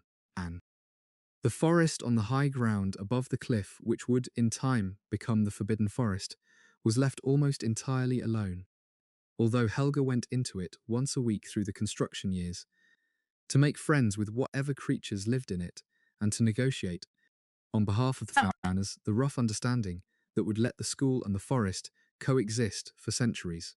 By the 7th year the castle was structurally complete. The 8th year was given over to the interior. The portraits were commissioned and installed.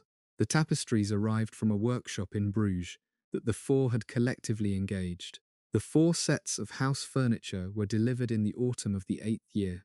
The 4 sets of house banners, designed personally by each founder, were hung from the rafters of the Great Hall. Gryffindor's banner was a red lion on a gold field. Slytherin's was a silver serpent on a green field. Ravenclaw's was a bronze eagle on a blue field, although in centuries to come the bronze would be confused with gold in many reproductions. Hufflepuff's was a black badger on a yellow field. The 4 banners hung above the 4 long tables that had been set up beneath them, and the staff table was placed at the far end of the hall on a raised stone dais, and the Great Hall, on the day the last banner went up, looked very much like it would look ever after, with only the small evolutions of centuries to come. The sorting hat was made in the 9th year. The founders had been arguing throughout the construction about how the sorting was to be done.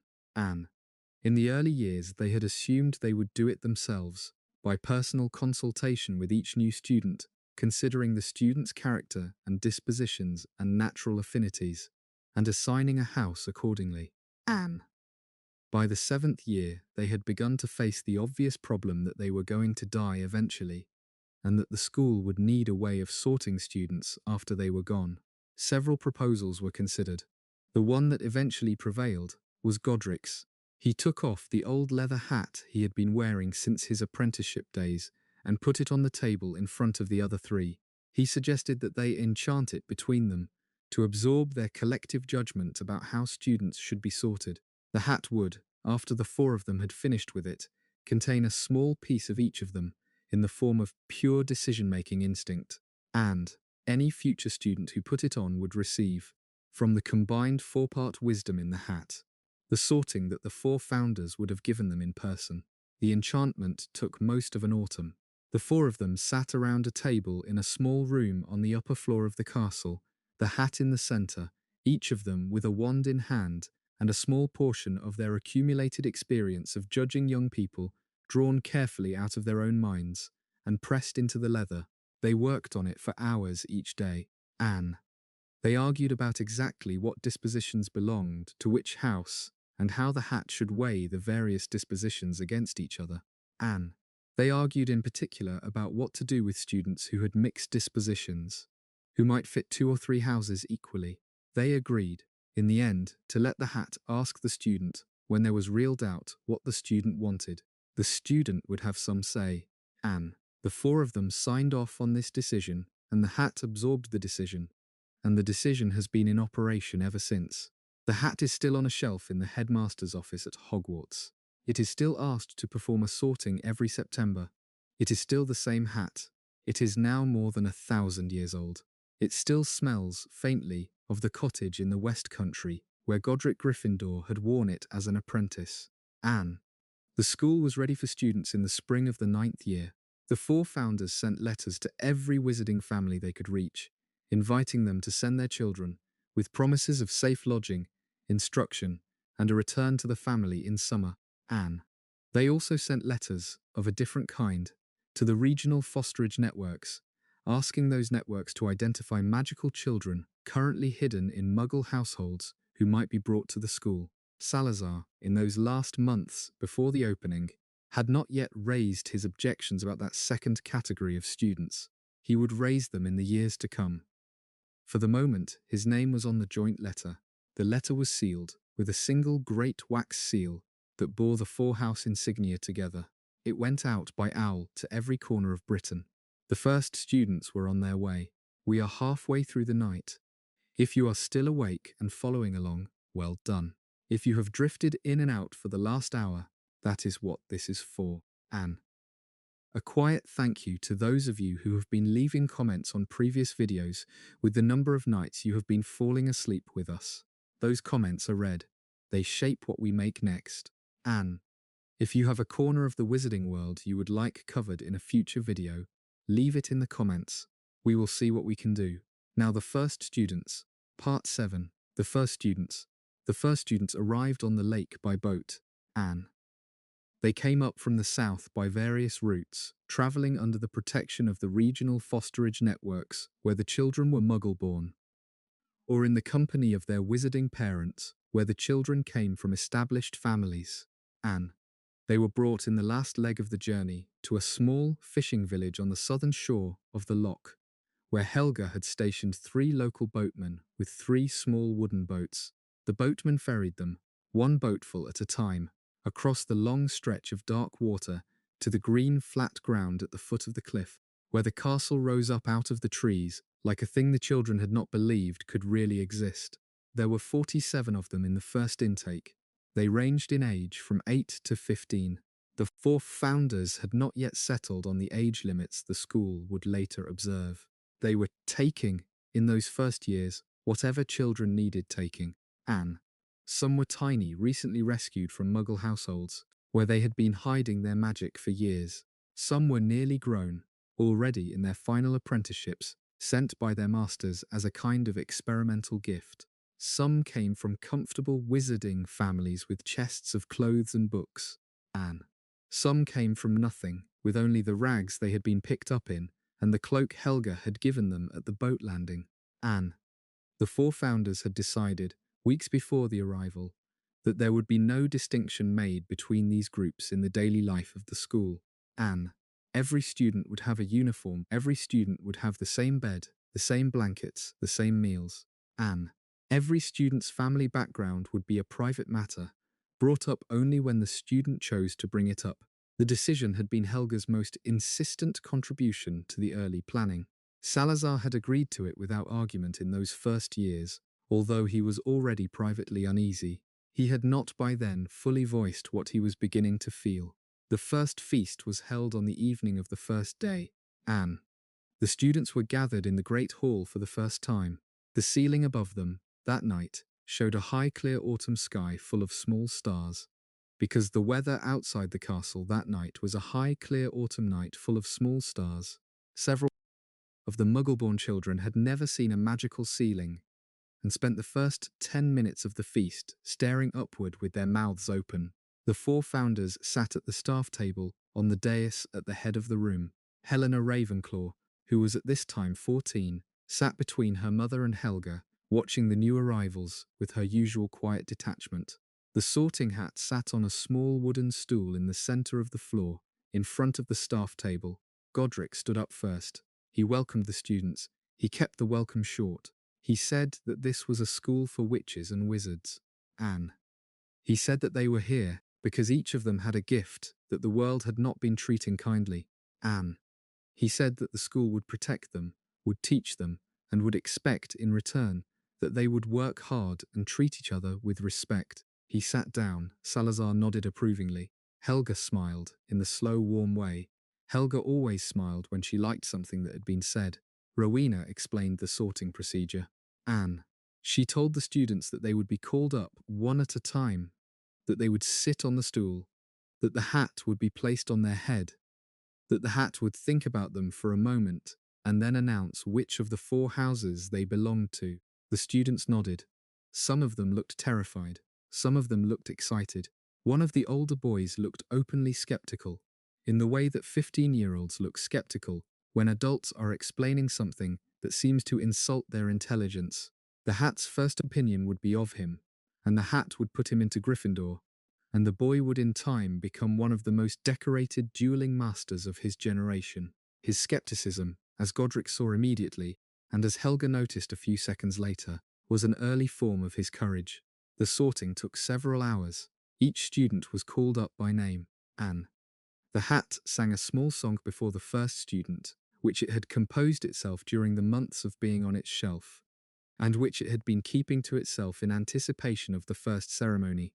The song was short. It introduced the four houses and the four traits, and asked the students not to fear it.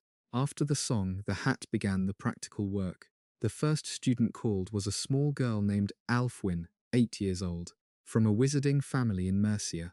The hat sat on her head for perhaps 30 seconds. It declared her to be a Hufflepuff. She slid off the stool and walked, beaming, to the long table beneath the yellow banner, where Berwin the house elf, who had been peeking in from the kitchens, ran out and embraced her, much to the amusement of the rest of the new students. The sorting continued through the evening. By the end of the night, each of the 47 first students had a house, a table, and a set of housemates. Gryffindor had taken 12, Slytherin had taken 11, Ravenclaw had taken 12, Hufflepuff had taken 12. The balance pleased the founders. Anne. The balance also reflected a feature of the hat that the founders had not entirely anticipated, which was that it tended, gently, to balance its choices, so that no single house ended up with a wildly disproportionate share of any given year's cohort. The hat would maintain this gentle balancing tendency for the next 1,000 years. The feast itself followed the sorting. The house elves had been preparing it for 3 days. The food appeared on the long tables all at once, in great steaming dishes, the way it would appear on those same tables every term time evening for the next 1,000 years. Roast meats, bread, vegetables from the new greenhouses, cheese from the new dairy, fruits from the orchards Helga had planted in the second year, soft drinks for the students, mead for the staff, served from a single great pewter ewer by Berwin, who was working that first evening with a kind of ferocious pride. The students ate as if they had not eaten in weeks, which in many cases was approximately true. Several of them fell asleep at the table before the third course. Helga and Rowena exchanged a glance, and Helga rose quietly, and Helga began organizing the older students into small parties to take the smaller children to their respective common rooms and to their beds. The first night of the school ended with the sleeping 8-year-olds being carried up 4 sets of stairs by their 12 and 13-year-old housemates, And with the four founders standing together in the empty great hall afterward, looking up at the high enchanted ceiling, none of them quite ready to say anything, the curriculum got underway the following morning. Godric taught transfiguration in a long room on the second floor, with rows of wooden tables and a large stone slab at the front of the room, on which he set various objects for the students to attempt to transform. He also taught defense against the dark arts in the afternoons, in a converted gallery on the third floor, with a wide open central space for practical work and rows of benches along the walls for theory. Salazar taught potions in the dungeons, in a long stone-vaulted chamber adjacent to his own common room, with cauldrons set out along the central tables and ingredient cupboards lining the walls. He taught history of magic in a smaller upstairs room, in which the students learned the history of British wizardry from the Roman occupation forward, with particular attention to the various pure-blood lineages and to the wizarding conflicts of the past several centuries. He taught, in a third smaller room only the older students were admitted to, an experimental subject he called dark arts theory, in which the students learned the principles of curse construction without being asked to cast any of the curses they were taught. The class was controversial. Godric had argued against it for weeks before the school opened. Salazar had insisted. The compromise that the four founders had reached was that the class would be theoretical only, that students would not cast the curses they studied, and that admission to the class would be restricted to students above 16, with parental consent. Godric had accepted the compromise without enthusiasm. The class would in time become one of the central flashpoints of the founders' falling out. For the moment, it was running and Salazar was teaching it carefully, and the students in it were learning a good deal of useful theory. Rowena taught charms in a high airy room in her tower, with deep windows looking out over the loch. She taught astronomy at night, on the open top of her tower, where she had installed 3 large brass telescopes she had brought from the Mediterranean. She taught arithmancy in a small room near the library, which had quickly become her favourite room in the castle, with a long desk in the centre, and the walls covered in tall, narrow blackboards. She also offered, by special arrangement, a class in ancient runes for advanced students, which she taught from her own translations of the older runic texts in her mother's library. Helga taught herbology in the greenhouses, in long practical sessions, during which the students got their hands dirty from the first day.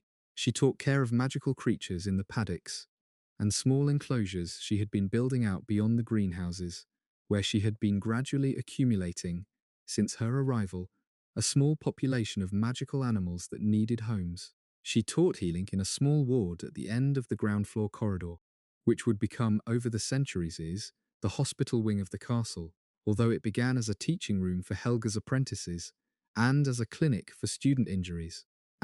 Mab Ravenclaw came down from her cottage 3 times a year to give guest lectures in advanced healing, and the older healing students would in time refer to those weeks as the most useful weeks of their training. The school year, as the 4 founders structured it that first autumn, ran from early September to mid-June, with a long summer break and shorter breaks at Christmas and Easter. The structure has been roughly preserved ever since. Classes ran from morning to mid-afternoon.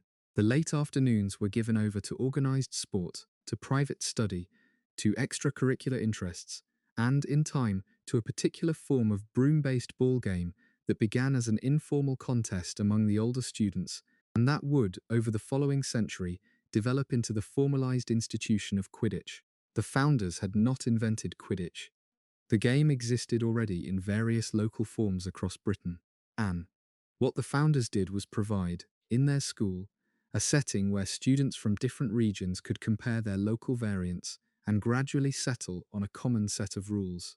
The flat field below the castle was used by the second year for regular, informal matches.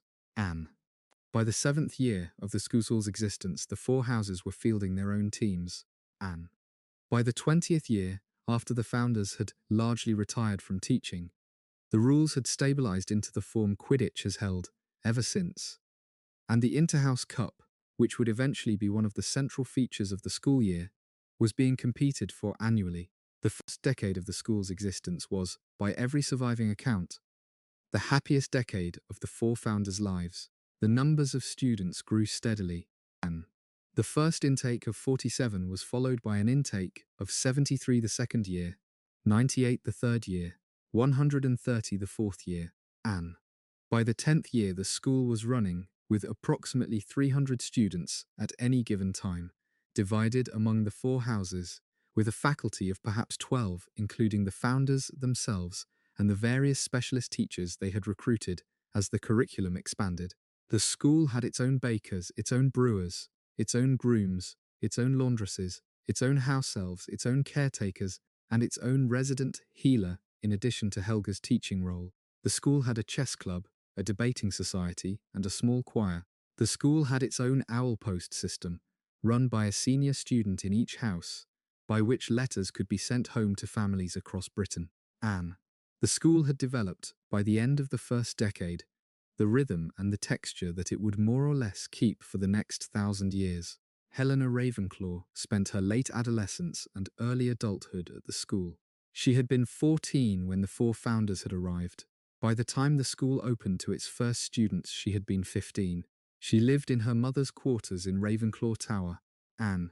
She attended the school formally as a student in the early years, because she was not significantly older than the older first intake students.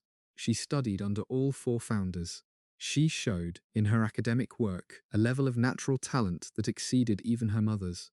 She showed in her personal manner a coolness and a private ambition that her mother had not shown. Rowena watched her daughter develop with a complicated set of feelings. Rowena was proud of her. Rowena was also, very quietly, beginning to worry about her.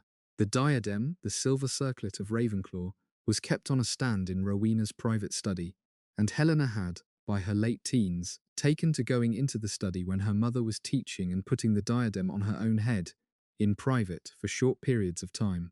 Rowena had noticed. Rowena had not at first said anything. She would say something later. By the time she said something, it would be too late.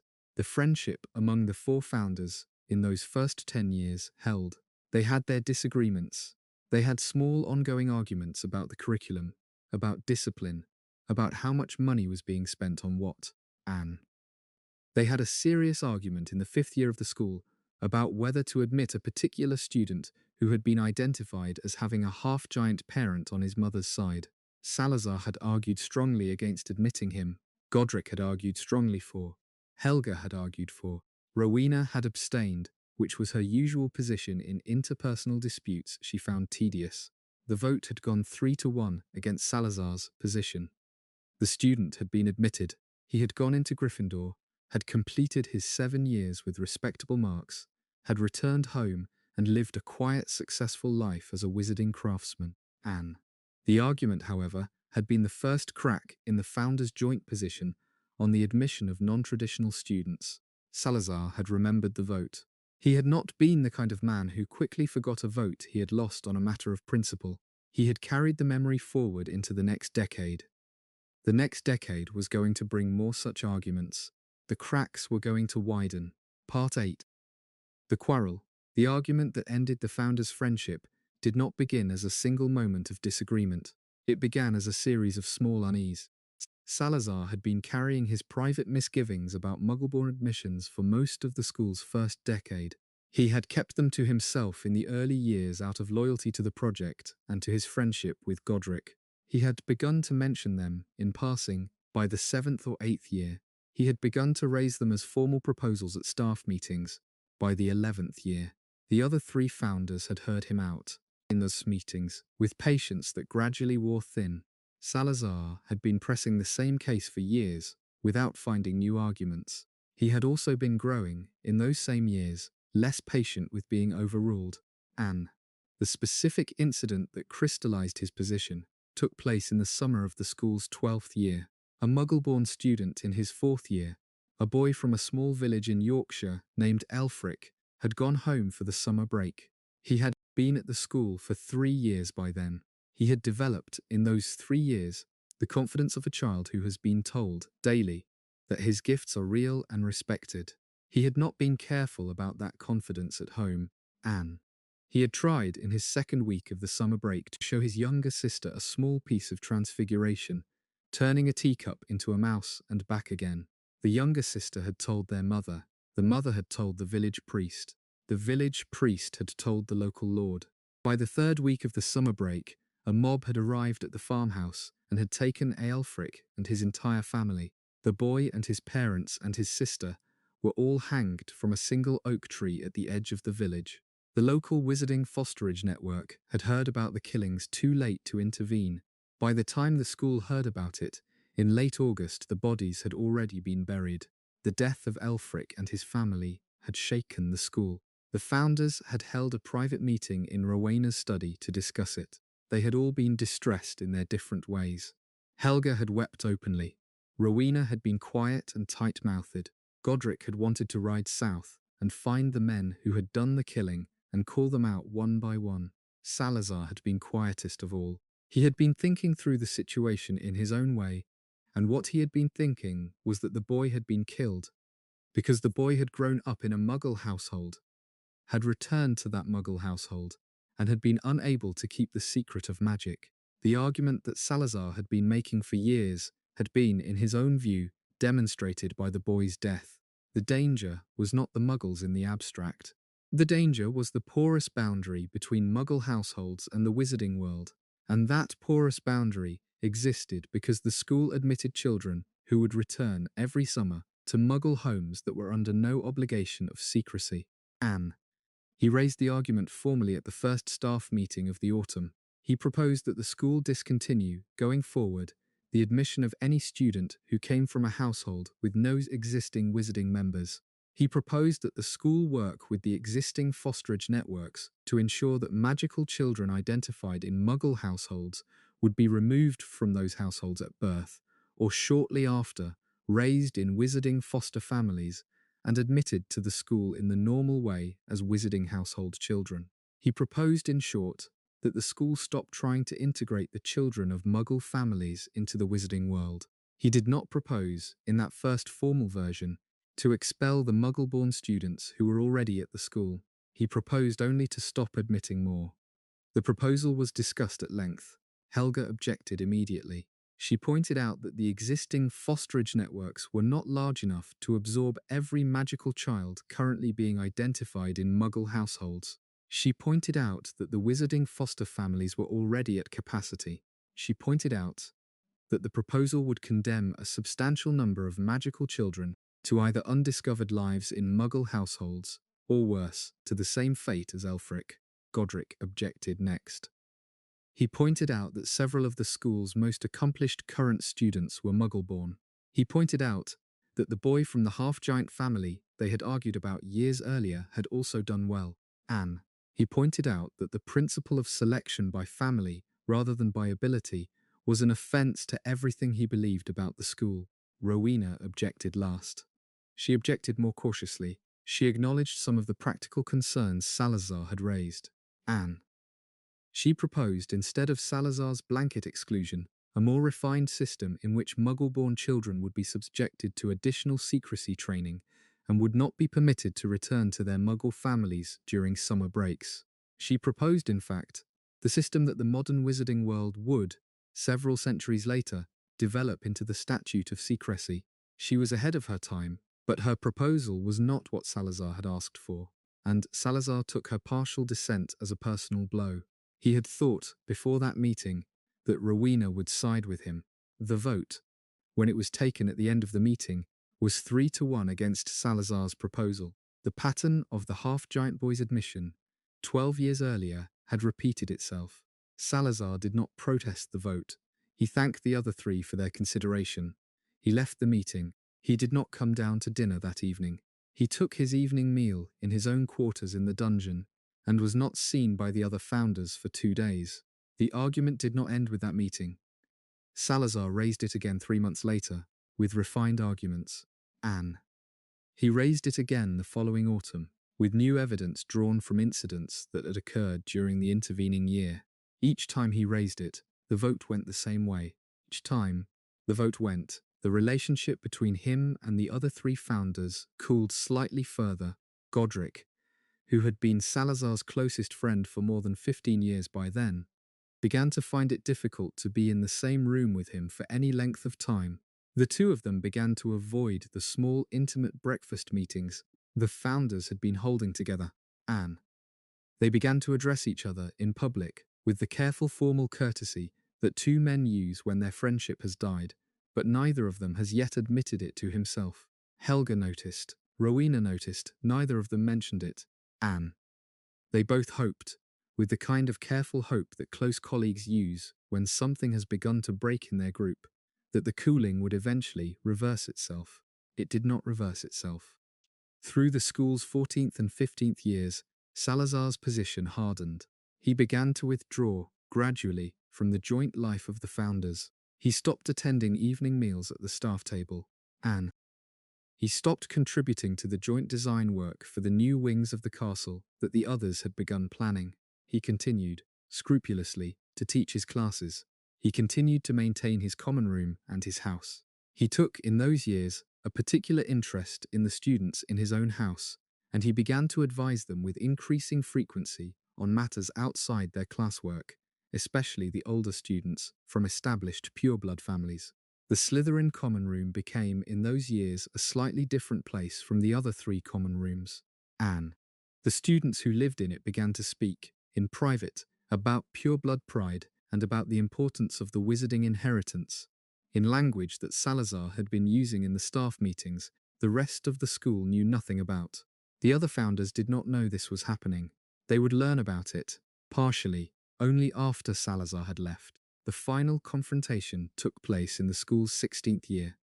We do not have a full account of it. There was no formal staff meeting record. The four founders had been arguing for the better part of an evening in the small private dining room near the Great Hall, in a meeting that Helga had called in a last effort to repair the friendship. The argument had escalated. Voices had been raised. The exact words have not been preserved. What we know from the accounts of two of the senior students who were passing in the corridor outside that night and who heard fragments through the door is that at some point in the argument, Godric drew his sword. He did not strike Salazar with it. He set it on the table between them. The gesture meant, in the formal dueling tradition Godric had been raised in, that the two men had reached the point where reconciliation was no longer possible, and that the only remaining options were a duel or a parting. Salazar did not draw his own wand in response.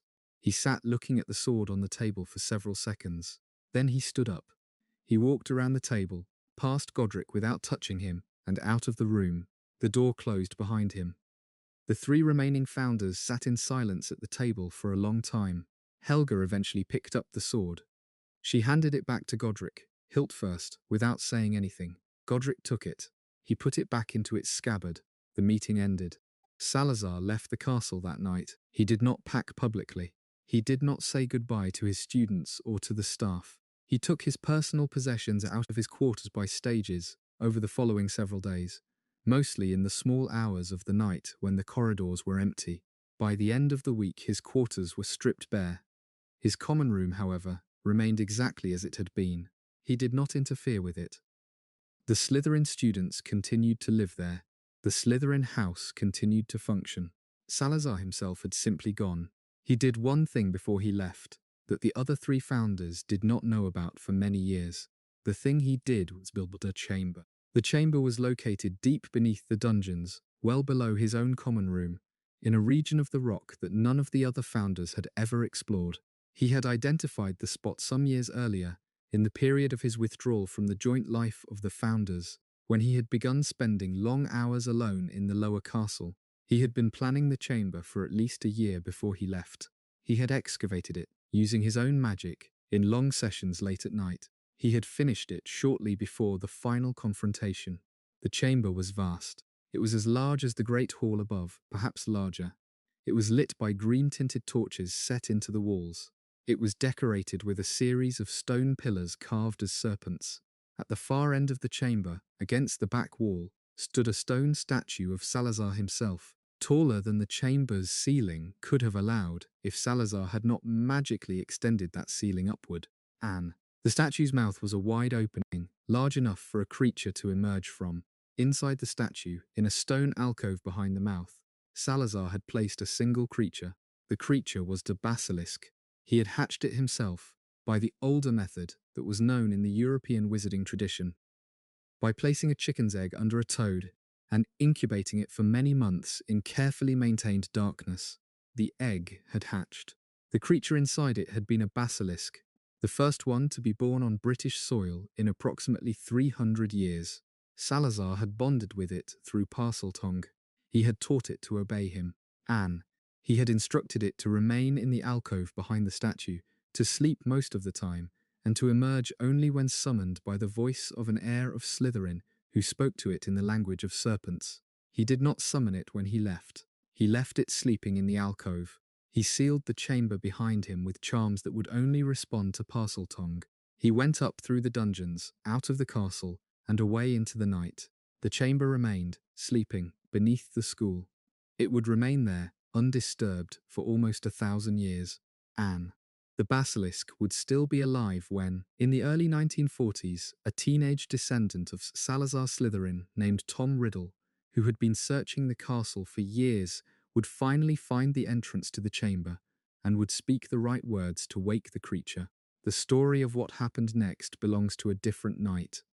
We have told it before, we will not tell it again here. We will only say that the chamber Salazar built in his final week at Hogwarts was the single piece of his own personal magic that would, in the very long run, do more damage to the school he had helped found than any of the arguments he had lost while he was still in it. He went home. He rode south alone, the same long ride he had taken to come to the loch 16 years earlier, this time in the opposite direction. He arrived back at the ancestral hall in the fens late in the autumn. The hall had been kept up in his absence by a small staff of family retainers and house elves. He moved back into his old rooms. He took up the running of the estate again. He did not return to Hogwarts. He did not write to the other founders. He did not respond to the letters Godric sent him, 2 years apart, attempting reconciliation. He lived for the rest of his life in the Fenlands alone in his ancestral hall, surrounded by his books. He died at 63, of a slow illness that no healer could identify and that he had begun to suspect was the consequence of his decades of dark arts study. He was buried in the small family chapel where his parents had been buried. His grave is still there. Anne. The Slytherin line did not produce any further direct descendants for several generations, although it survived through more distant cousins, and the line would continue to exist in attenuated form until the early 20th century, when the last direct Slytherin descendant, a young woman named Merope Gaunt, would die in childbirth in a London orphanage on the last day of the year 1926. That story, too, we have told before. We will not tell it again tonight. The Slytherin house continued at Hogwarts. Anne. The Slytherin students continued to sleep in the green-windowed common room and to eat at the green-bannered table in the Great Hall. The Slytherin sorting still happened, every September, in the same way as the sorting for the other 3 houses. The hat still placed students into Slytherin, who showed cunning and ambition and resourcefulness. Anne. The hat continued to do this for the next 1,000 years, because Salazar's small piece of judgment had been baked into the hat alongside the other 3 founders' pieces, and the founders had been clear, when they had performed the enchantment, that the hat's sortings would continue regardless of the personal politics of the founders themselves. The hat was the school. The school was bigger than any of them. If you have made it this far, you are deeper into the night than most of us tend to manage. We are nearly there, Anne. If this video has been keeping you company through the dark, a quiet like before you drift off helps the channel keep making them. Anne. If there is a piece of wizarding history you have been waiting for someone to cover, leave it in the comments. We do read them. Thank you for spending the night here. Now, what happened after Salazar? Part 9. The 3 founders who remained. The 3 founders who remained continued the school. They did not, in the months after Salazar's departure, sit in long meetings to discuss what had happened. Anne. They had said what they could say to each other in the immediate aftermath, and they had not been able to undo any of it, and they had quietly agreed, in the way long-standing colleagues sometimes do, to set the matter aside and to go on with the work. The work was substantial. The school by then had more than 400 students and a faculty of nearly 20. The 3 remaining founders divided up Salazar's classes among themselves and among the senior staff. Godric took over the potions classes for the lower years, taught by Rowena's old laboratory assistant for the higher years. Rowena took over dark arts theory, which she taught in a substantially altered form that focused more on the historical and ethical context of dark magic and less on the technical structure of curse construction. The class lost some of its sharper edge under her hand. The students in the older years complained. The complaints faded after the first term. Helga took over the history of magic classes and taught them with a particular focus on the history of the magical creatures of Britain, which broadened the syllabus considerably and which several of the older students claimed had ruined the course. The complaints about Helga's history faded too, in time. Helena Ravenclaw was, by the time her uncle figure Salazar departed, 18 years old. She had completed her formal coursework at the school. She had been offered a teaching apprenticeship the following year, which she had not yet decided whether to accept. She had been spending an increasing proportion of her time in her mother's private study. She had been wearing the silver diadem with increasing frequency, sometimes for entire afternoons at a stretch, sometimes overnight, sometimes while she walked the corridors of the castle alone in the small hours of the morning. Rowena had begun by this point to mention the diadem to her gently. She had begun to suggest that the diadem was meant to be a tool, not a daily ornament, and that the habit of constant wear might not be good for the wearer. Helena had not responded well to those gentle mentions. She had begun to lock the study door when she went in to use the diadem. She had begun to take the diadem out of the study when her mother was busy with classes, and to wear it openly in places where her mother could not see her. The growing tension between mother and daughter had been the quiet subcurrent of the staff's life for nearly a year by the time Salazar left, and the staff had been careful not to mention it to either Rowena or Helena directly. The theft happened in the autumn of the school's 18th year. Helena was 19. She had been arguing with her mother for several months by then. In private conversations the staff had not been privy to, but the shape of which the staff had been able to guess from the way Helena's face had been hardening week by week. Rowena had been planning, by Helga's later account, to take the diadem away from her daughter for a period of months. She had been going to lock it away. She had told Helga, in a careful private conversation in Helga's quarters, that she had been losing her daughter to the diadem for years, that the diadem had been feeding Helena's pride more than it had been feeding her intelligence, that the diadem had been doing to Helena what Rowena had never imagined it could do to anyone. Helga had listened. Helga had said, in the slow, careful way Helga said most things, that Rowena should probably have taken the diadem away years earlier. Rowena had not argued the point.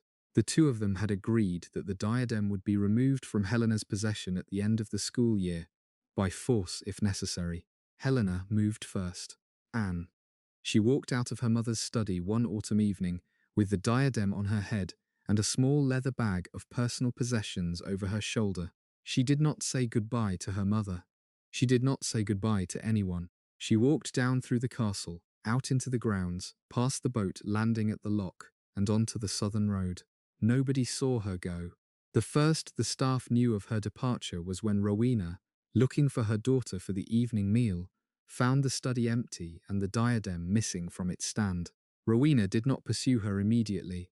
She had hoped, in the first day or two, that her daughter would come back. She had thought Helena might walk to the gates of the school and stand there for a while and turn around. Helena did not. By the end of the third day, Rowena had begun to make discreet inquiries through the regional fosterage networks.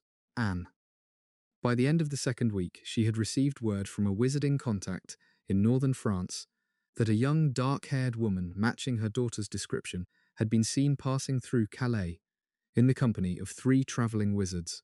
By the end of the second month, she had received word from a contact in the Hungarian wizarding court that a young woman wearing a silver diadem had passed through the court in late October and had inquired about routes south and east. By the end of the 4th month, Rowena had reconstructed, in her own head, the path her daughter was taking. Her daughter was going to Albania. The Albanian forests in those centuries were the standard destination for wizards in flight. They were remote, mountainous, thinly populated, and full of older magical traditions that the more mainstream European wizarding world had largely lost contact with. Several generations of fugitive wizards had hidden themselves there.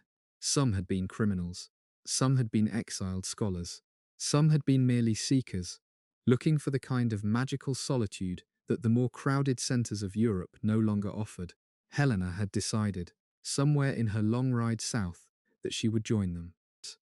She had been planning, by all the available evidence, to set up her own private practice in some remote village, to use the diadem freely, to be done with the school and with her mother, and with all the small daily compromises of being the daughter of someone famous.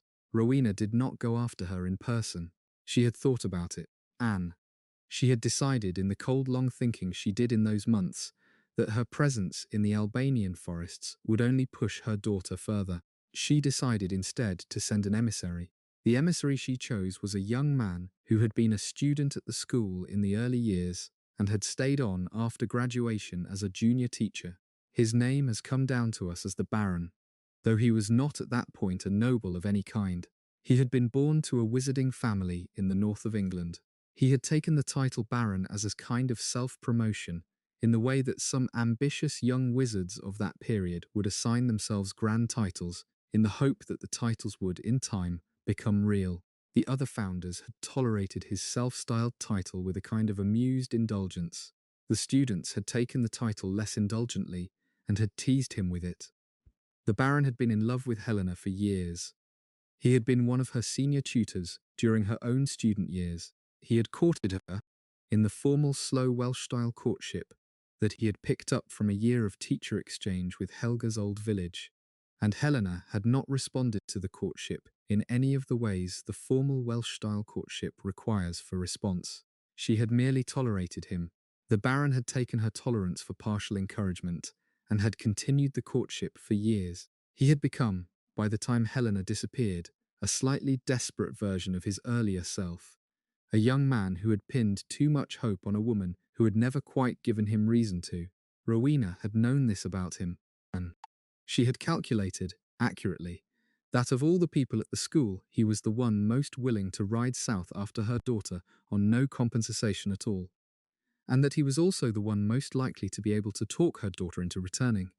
Because Helena had treated him for years as a mild irritation she did not entirely want to be rid of. Rowena summoned him into her study on a winter morning. She told him what had happened. She asked him to go south, to find Helena in the Albanian forests, and to bring her home. Anne.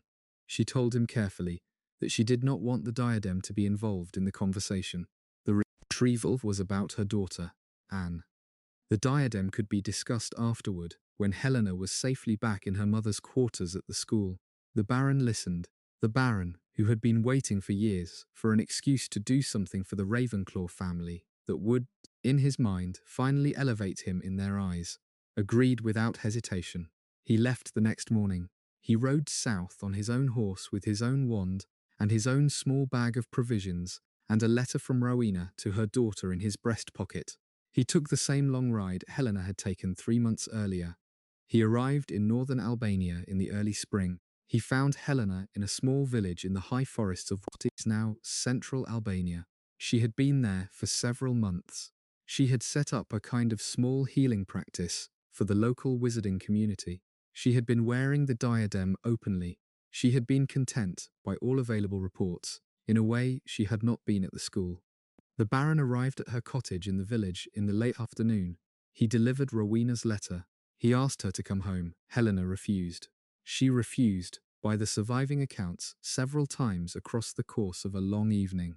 The Baron tried various arguments. He tried to appeal to her sense of duty to her mother. He tried to appeal to her sense of obligation to the school. He tried to appeal to whatever residual affection she might still have for him personally. None of the arguments worked. Helena had made her decision. She told him to leave. What happened next is the part of the story that has been remembered. The Baron's account of the evening, given in extreme distress some weeks later before his own death, was that he lost his temper. He had ridden south on the hardest journey of his life with the explicit hope of being the man who brought Helena Ravenclaw home, and he had been told, after that journey, that his hope was not going to be granted. He had drawn his wand. He had not intended to use it. He had only wanted, by his own account, to frighten her into reconsidering. He had pointed the wand at her. He had spoken sharply. He said to her. Helena had backed away. He had taken another step. She had backed further. He had felt in the moment something close to fury at her continued resistance. He had not meant to release the spell. The spell had come out of his wand anyway. It had struck her in the chest. She had fallen against the wooden table in the center of her cottage and slid down to the floor. Her eyes had stayed open. Her chest had stopped moving. The diadem on her head had slipped down to her brow, and then over her brow, and then off her head entirely, and had rolled across the cottage floor. The Baron stood in the cottage for a long minute. He understood, slowly, that he had killed her. He sat down beside her on the floor. He gathered her body into his arms. He sat there for several hours. When the light began to fade outside, he stood up. He put her down gently. Anne. He picked up his wand from the floor where he had dropped it. He pointed it at his own chest. He cast the same spell that had killed her. He fell beside her on the floor. Anne. The two of them were found by Helena's neighbour the following morning, dead together on the cottage floor, with the silver diadem of Ravenclaw lying on the rushes a few feet away. The neighbour was a wise local witch named Astrid. She knew Helena. She had liked her. She also understood, looking at the scene, that there was a small fortune in the silver circlet on the floor, and that nobody in the village had any particular claim to it. She picked up the diadem. She wrapped it in a piece of clean cloth. She took it home with her. She hid it in the hollow of a great old beech tree in the forest near the cottage, in a hollow she had used since childhood as a hiding place for things she did not want her relatives to find. She did this because she intended in time to sell the diadem when the local fuss had died down. She never got the chance. She died of a fever later that same year. The diadem stayed in the hollow of the beech tree. The tree continued to grow. Many decades later, when the tree was at last cut down for timber, the diadem inside it was still wrapped in the same piece of cloth, and the woodcutters who found it sold it on to a passing wizarding trader, and the trader sold it on to another trader, and after several centuries of small private transactions, the diadem ended up in a magical collector's vault in the Carpathians, and after that it was lost again, and it was eventually found, in the early 20th century, by a young Tom Riddle, who took it back to Hogwarts and hid it in the Room of Requirement. But the more immediate story, in the autumn of the school's 18th year, was the report that came back to Hogwarts from the Albanian wizarding community. The report was carried by a passing traveller who had heard about the two deaths and who had recognized the names. He delivered the news at the school gates on a cold November morning. Rowena was given the news in her own study by Helga, who walked up the tower stairs herself rather than send a messenger. Rowena did not say anything for a long time after Helga finished speaking. She sat at her desk with her hands flat on the wood. Then she nodded, once. She thanked Helga for coming to tell her in person. She asked to be left alone for the rest of the day. Helga left. The study door closed behind her. Rowena did not come down for evening meal. Godric went up to the tower the next morning and persuaded her, gently, to eat something. She did not teach any classes that week. Anne. She returned to teaching the following Monday and continued to teach, with mechanical correctness, for the rest of that school year. She did not return to her work the following autumn. She had aged perhaps 10 years in the space of one. Anne. She had stopped wearing the diadem, though the diadem was no longer there to wear, and she had stopped sleeping properly. Anne. She died in the early winter of the school's 21st year, in her own bed, in her own quarters in the tower that had been built for her. The official cause of death was a wasting illness the healers could not name. The unofficial cause, which Helga said quietly to Godric on the day of the funeral, was that Rowena had simply not been able to live in a world her daughter was no longer in. The two of them buried her in the small graveyard at the eastern edge of the grounds, where the goblin mason Glabrock had been buried more than 2 decades earlier, in the building's first autumn. Her grave is still there. The stone has weathered. The inscription "Wit Beyond Measure" was added to the bottom of the stone by Godric himself, the day after the funeral, with a single careful word added by Helga afterward in matching script: treasured. The Baron, who had killed himself in the Albanian cottage, returned to Hogwarts as a ghost. He did not return immediately. He drifted, by his own later account, for several years in the regions where his body had died, unable to leave Albania, unable to find peace.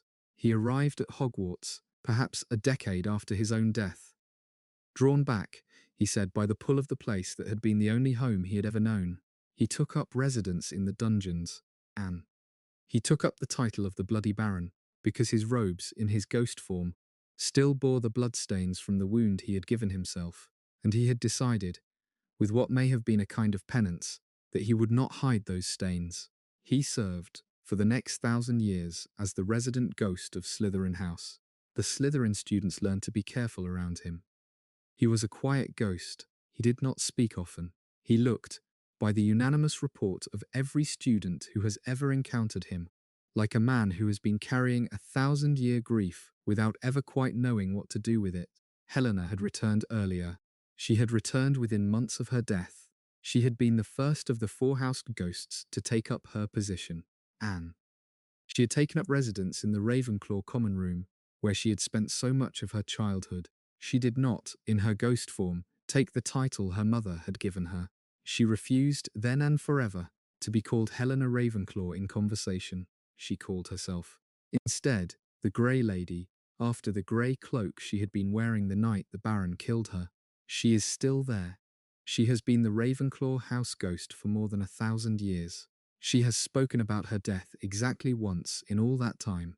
She spoke about it to a 16-year-old boy named Harry Potter, in the early hours of the 2nd of May, 1998, on the night of the final battle of the Second Wizarding War. When Harry came to her looking for help in finding the diadem, the boy was looking for the diadem because he had been told it was a Horcrux. The Grey Lady, who had not spoken her own story to anyone in 1,000 years, told it to him. She told him where the diadem had ended up as best she knew. She told him about her mother. She told him about the Baron. The boy listened. He thanked her. He went to find the diadem. The diadem, on the night of the 2nd of May, would be destroyed in a fire on the 7th floor of the school. The Grey Lady, watching from the doorway of the Ravenclaw common room, would feel a kind of letting go that she had not felt in 1,000 years. Helga lived another 9 years after Rowena's death. She continued to run the school. She had become by then the central figure of the founder's generation, the one who had outlived the worst of the heartbreaks and who had kept on going. She taught her usual classes. She supervised the kitchens. She watched over the house elves. She trained 2 generations of healing apprentices. She walked, every evening, from her own quarters near the kitchens up to the small graveyard at the eastern edge of the grounds, and she stood for a few minutes by Rowena's stone, and then by Glabrock's stone, and then she walked back to her quarters and went to bed. She died in her sleep at 68, in the same bed she had been sleeping in for 30 years. The school mourned her for a month. Berwin, the old house elf, who had outlived her own mistress, despite being older than Helga had been at the start, died within the year, of grief. The next generation of Hogwarts house elves had been waiting in the wings, trained by Berwin herself, and they took over the work without missing a meal. Godric was the last of the 4. He had become, by his late 60s, a figure of legend in his own lifetime, the visible link to the school's founding generation. The wizard students still pointed at across the Great Hall when they wanted to impress visitors. He continued to teach Transfiguration, although his defense classes had been handed over to a younger master years before. He continued to ride out on occasional summer journeys to consult with wizarding communities across Britain on matters of magical defense. He continued to maintain the sword. He died at 70 in his own quarters in Gryffindor Tower, after a short illness. He had asked in his last weeks that the sword be kept at the school for as long as the school stood. The school agreed.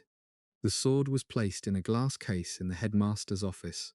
It was removed only when the school needed it, in moments of genuine extremity, and it was returned to the case afterward. It has been removed, perhaps a dozen times in the school's full history. The last time it was removed was on the night of the 2nd of May, 1998. It had been removed before that on the 2nd of May, 1993. It had been removed before that, in the early 1500s, in an incident involving a basilisk attack on a Highland village, which is a story for another night. It has always come back to the case. It is still there now. The 4 founders were all dead within a single generation of the school's opening. The school they had built was barely 30 years old when the last of them was buried. It was a young institution. It had a long way still to go, it went. Part 10. The long centuries the school went on. It had been built to last. Anne. The goblin masons had set the stones with the slight upward curve that meant the walls would tighten with age rather than spread. The enchanted ceiling continued to mirror the weather above. Anne. The 4 house common rooms continued to admit their new students each September, sorted by the same hat that the 4 founders had enchanted in the 9th year of construction.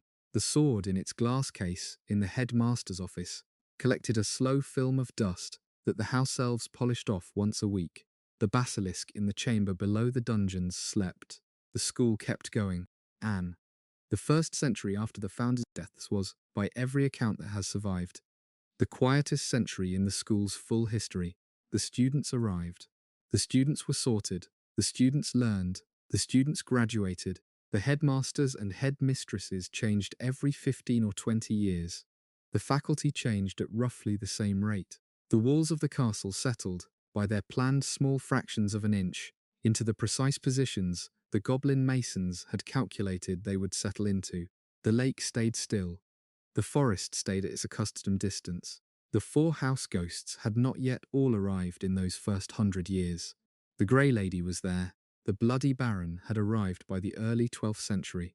Sir Nicholas and the Fat Friar would not arrive for centuries. The corridors in those first 100 years were less crowded with the dead than they would later become. There were, however, smaller ghosts and presences from the very beginning.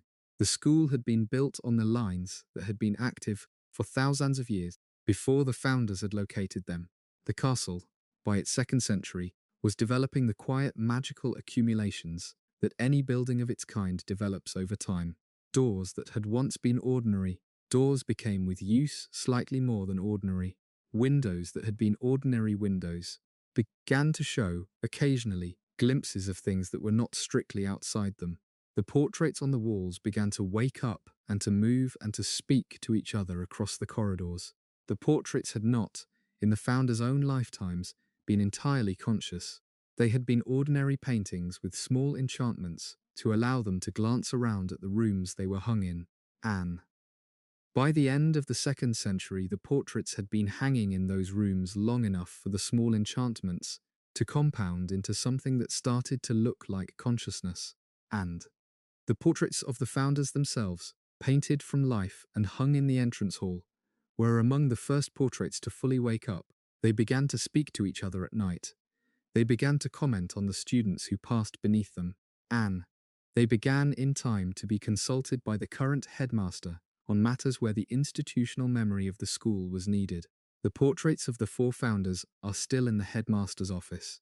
They have been speaking for nearly 1,000 years now. Anne. They have particular friendships among themselves and particular long-standing arguments. Godric and Helga are on speaking terms with each other and with Rowena. Rowena and Helga speak with each other often. Salazar's portrait, which was made many decades after his death from an oil painting that had been in the family chapel in the Fenlands, is on cautious speaking terms with the other 3. The 4 of them have, between them, watched every headmaster and headmistress the school has had since the 3rd century of its existence. Anne. They have offered counsel to most of them. They have argued with some of them. Anne. They have watched the school go through every great event of its history from their respective frames in the headmaster's office. They are still watching. The 2nd century of the school's existence saw the first sustained effort to expand the curriculum beyond the founders' original syllabus. The class in advanced arithmancy was added during this period. So was a small experimental class in divination, which had not been taught at the school in the founders' lifetimes, because none of the founders had personally believed in the discipline. The divination class was added at the insistence of the headmaster of the time, a wizard named Owain the Long-Bearded, who had been a working diviner before his elevation to the post, and who had felt the absence of his own subject from the school's curriculum as a personal slight.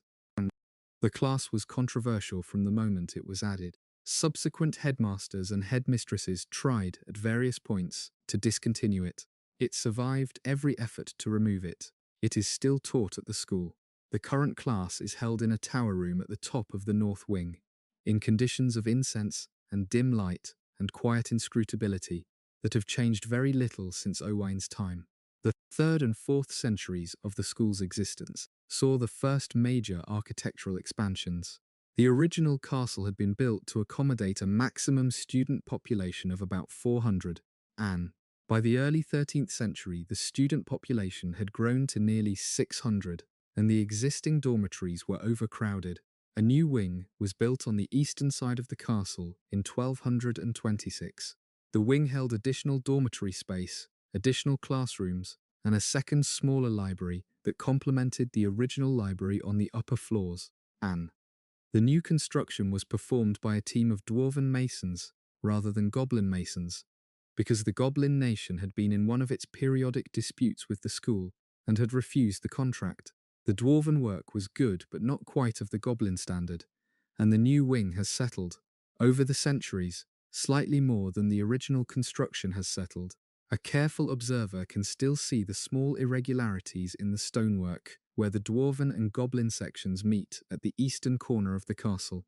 A second major expansion took place in the 14th century, when an entire new tower was added on the southern side of the castle to house the rapidly growing astronomy program. The tower was the tallest structure in the castle when it was completed and remained so until the late 16th century, when its upper levels were extended further.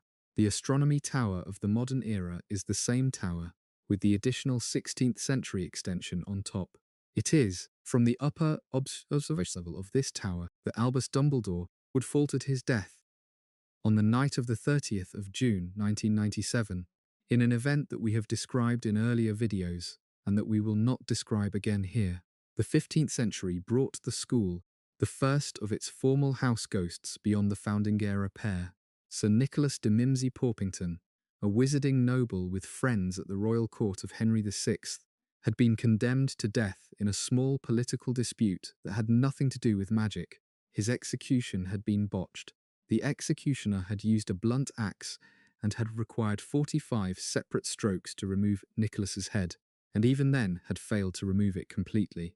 The final strip of skin and gristle that had connected his head to his neck had survived all 45 strokes. He had been declared dead at the 45th stroke and buried. He had risen, the following month, as a ghost. He had drifted around the various households where he had been welcome in life. He had eventually arrived at Hogwarts, where his late mother had been a student and had taken up residence in Gryffindor Tower. He had been the Gryffindor house ghost ever since. The matter of his beheading has been, throughout his ghostly career, a source of considerable bitterness for him.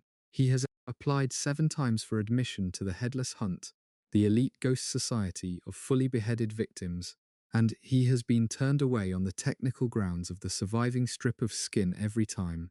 The 7 applications and the 7 rejections have been the principal social drama of his afterlife. He is still there, he is still applying, he has not been admitted. Look at a well. You have been told it was dug to reach water, that the stone lining was fitted to prevent collapse, that the iron coping at the top was a safety measure, and that when these wells were filled with concrete across hundreds of private estates between 1900 and 1922, the reason given was sanitation. Old wells were a contamination risk. Municipal water had arrived. The private shaft was obsolete, a relic of a world that no longer needed it. That is the official account, and it is filed in county health records across at least 9 American states as though the matter is long settled. It is not settled. The sanitation argument does not explain the lining material. It does not explain the shaft dimensions. It does not explain why the filling campaigns required legal instruments drafted in language distinct from any standard public health ordinance, or why the men hired to pour the concrete were, in several documented cases, brought in from outside the county, paid in cash, and never entered into the estate payroll records that survive. And it does not explain what a licensed county surveyor named Amos Cartwright found in the autumn of 1908 at the base of a decommissioned well on the Hargrove estate outside Lexington, Kentucky. Before the concrete arrived, before the deed changed hands, and before anyone with an institutional interest in the question had been given the chance to ask what he had seen. If this record has your attention, hit the like button and subscribe. And leave a comment telling me where in the world you're watching from. It matters to know who is paying attention to this. Cartwright was employed under contract to the Fayette County Assessor's Office in the autumn of 1908, assigned to document the structural condition of outbuildings and fixed infrastructure across a group of private estates that had recently entered inheritance proceedings. His work was administrative in nature. He was producing the assessments that the county required before estate assets could be formally valued and transferred. The Hargrove property was one of 7 on his schedule that season, and it sat among the oldest and most extensively developed holdings in the Bluegrass region south of Lexington. The estate had been in continuous family ownership since 1844, when a man named Elias Hargrove constructed the main house and its surrounding outbuildings on a parcel of approximately 240 acres.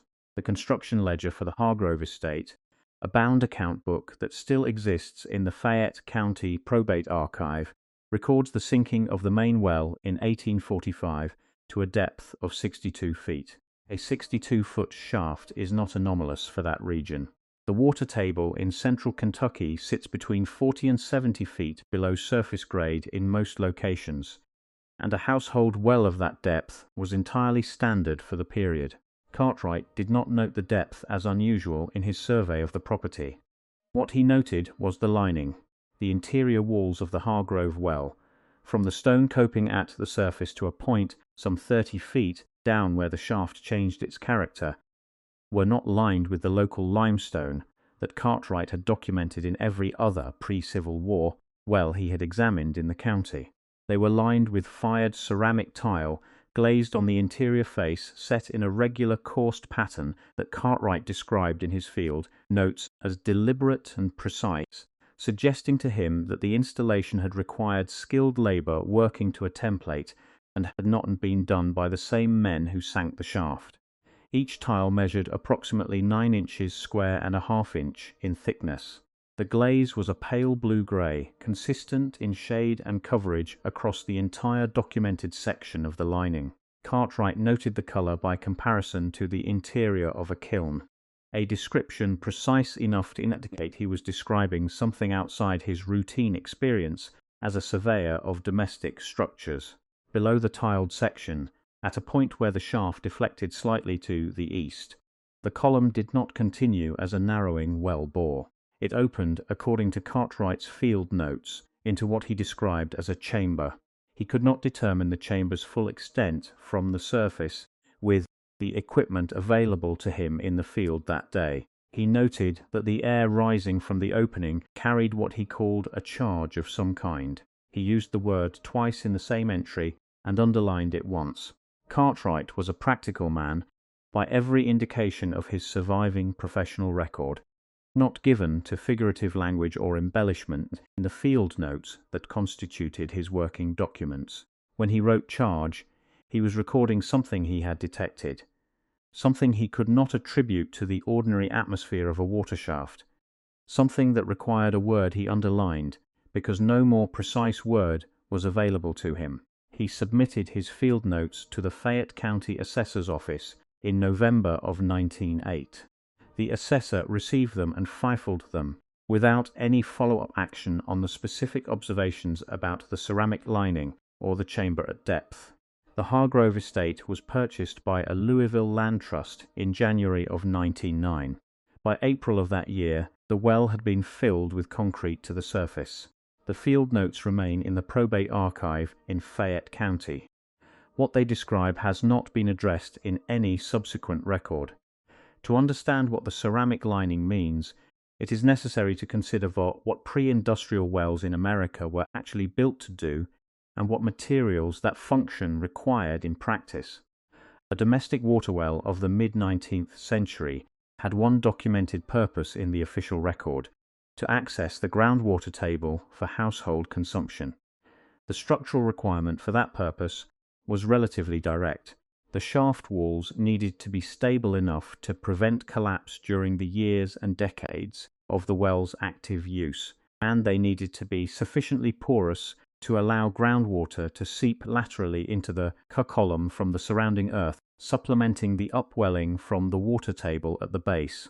Limestone was the standard lining material across Kentucky and the broader mid-Atlantic region. It was locally quarried, structurally reliable under the loads a well shaft imposes, and naturally permeable to water movement.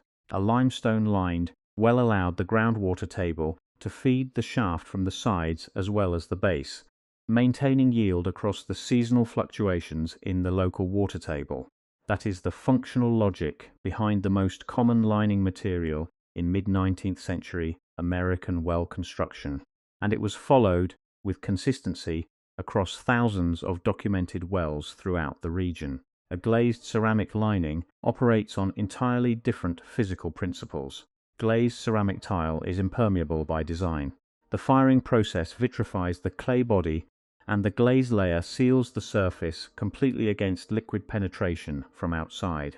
A well lined in glazed ceramic from the coping to 30 feet down allows no water to enter through the shaft walls in that upper section.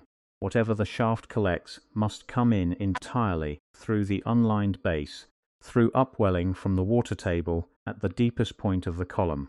The practical yield from that configuration would be substantially lower than from a standard limestone-lined well of equivalent depth under equivalent groundwater conditions. No surveyor or estate builder managing a practical water supply would specify glazed ceramic for the upper third of a well shaft on the grounds of improved performance. The specification actively reduces performance relative to the standard material. The ceramic is present in the Hargrove shaft because it was serving a purpose other than water collection, and the purpose it was serving required an impermeable interior surface rather than a permeable one. The Hargrove well is not the only place the record shows this material specification. Between 1960 and 1985, 3 separate county-level surveys conducted for unrelated administrative purposes documented ceramic-lined shaft sections in pre-Civil War wells in Kentucky, Virginia, and Pennsylvania. The surveys were independent of one another, and the surveyors do not appear to have communicated with each other or referenced each other's findings at any point. Each noted the anomaly in passing as part of a larger document with a different primary focus, and each treated the observation as a curiosity without investigating it further.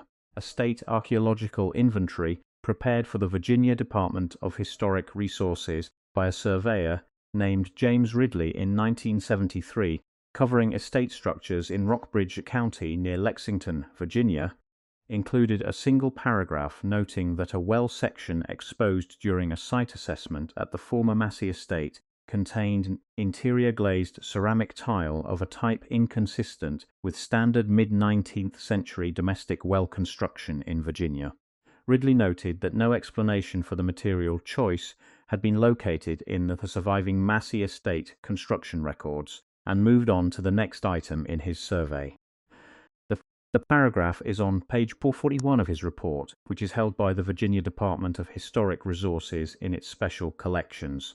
Ridley did not pursue the question. There was no mechanism within the scope of his survey that would have prompted him to do so. The materials anomaly and the dimensions anomaly belong in the same frame. They are not separate puzzles. They are two aspects of a single specification drawn up for a structure that was not a water well in the sense the official record assumes. The shaft dimensions extend the argument in a direction the official record has never been asked to address. A standard domestic water well of the mid-19th century in the mid-Atlantic and border states measured between 36 and 48 inches in interior diameter. That range is documented consistently in period construction manuals, in estate building accounts from the 1840s through the 1880s, and in the specifications issued by county health offices after they began regulating well construction. 36 to 48 inches is wide enough to lower a bucket and rope, to allow a man to descend and clean or repair the shaft, and to manage the structural maintenance a well requires over its operational life. It is the range calibrated to the actual labour requirements of a domestic water source. The wells documented in the early 20th century filling campaigns, the ones that appear in county records as having been sealed by labour brought in from outside the immediate county rather than by estate staff, consistently exceed that range by a substantial margin. The Hargrove well measured 58 inches in interior diameter at the stone coping. The Massey well measured 61 inches at the point, examined by Ridley in 1973.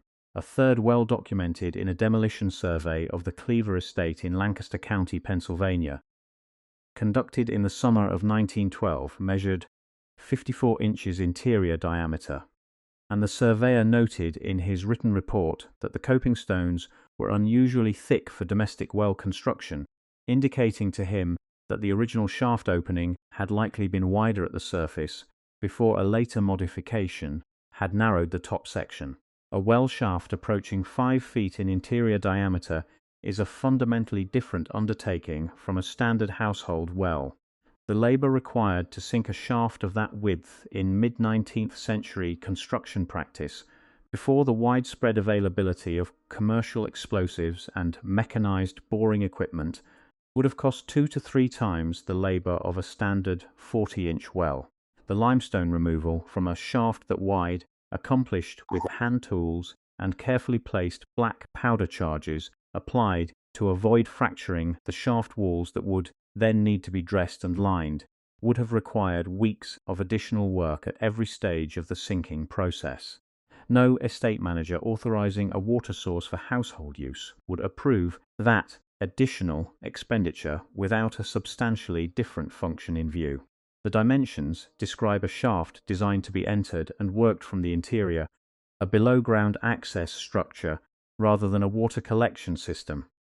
The chamber Cartwright could not fully measure from the surface in 1908 was not unique to the Hargrove estate. The Lancaster County Demolition Survey of the Cleaver property described a lateral passage extending from the base of the shaft approximately 8 feet in a northwesterly direction before the survey team exhausted its available light and equipment and could continue no further. The surveyor recorded that the passage walls were dry-laid stone, not poured or mortared, fitted with the deliberate care of a masonry installation intended to be permanent. The floor of the passage was levelled with a layer of fine gravel approximately 4 inches in depth. The passage was dry despite the proximity of the local water table, a condition consistent with the ceramic lining above acting as a moisture barrier to the subsurface environment of the chamber. The surveyor found no explanation for the construction of the passage in any of the surviving Cleaver estate records he examined. He also noted that Caroline Cleaver, the estate owner, had declined to be present for any portion of the survey and had left her attorney as the sole point of contact for the assessor's team during the entire assessment period. The Cleaver estate transferred to a Philadelphia real estate syndicate within 6 months of the survey. The well was sealed under a provision in the deed of sale requiring all open shafts and excavations on the property to be closed before the transfer of title. That provision was not standard conveyancing language inserted by habit. It was custom-drafted text, specific to the Cleaver deed, prepared by Thomas Breddy of the Philadelphia firm of Breddy and Linscott. Between 1905 and 1915, Breddy and Linscott handled property transfers for at least 4 other mid-Atlantic estate properties, where wells of comparable dimensions were contemporaneously sealed under similar contractual provisions. That is a pattern of legal work, specific enough to describe an institutional practice rather than a routine accumulation of similar cases. Before considering what the institutions behind the filling campaigns were, it is worth pausing on what the iron brackets in the lateral chamber of the Rockbridge County well, which is described in detail by Herbert Nolan in letters written several years after the period under immediate examination, actually tell us about the operational history of these structures. Iron bracket assemblies mortared into a chamber floor are not a feature of any water well construction documented in American building practice of the mid-19th century. They serve no function in water collection. They serve no structural function in maintaining the walls or floor of the chamber. They are mounting fixtures.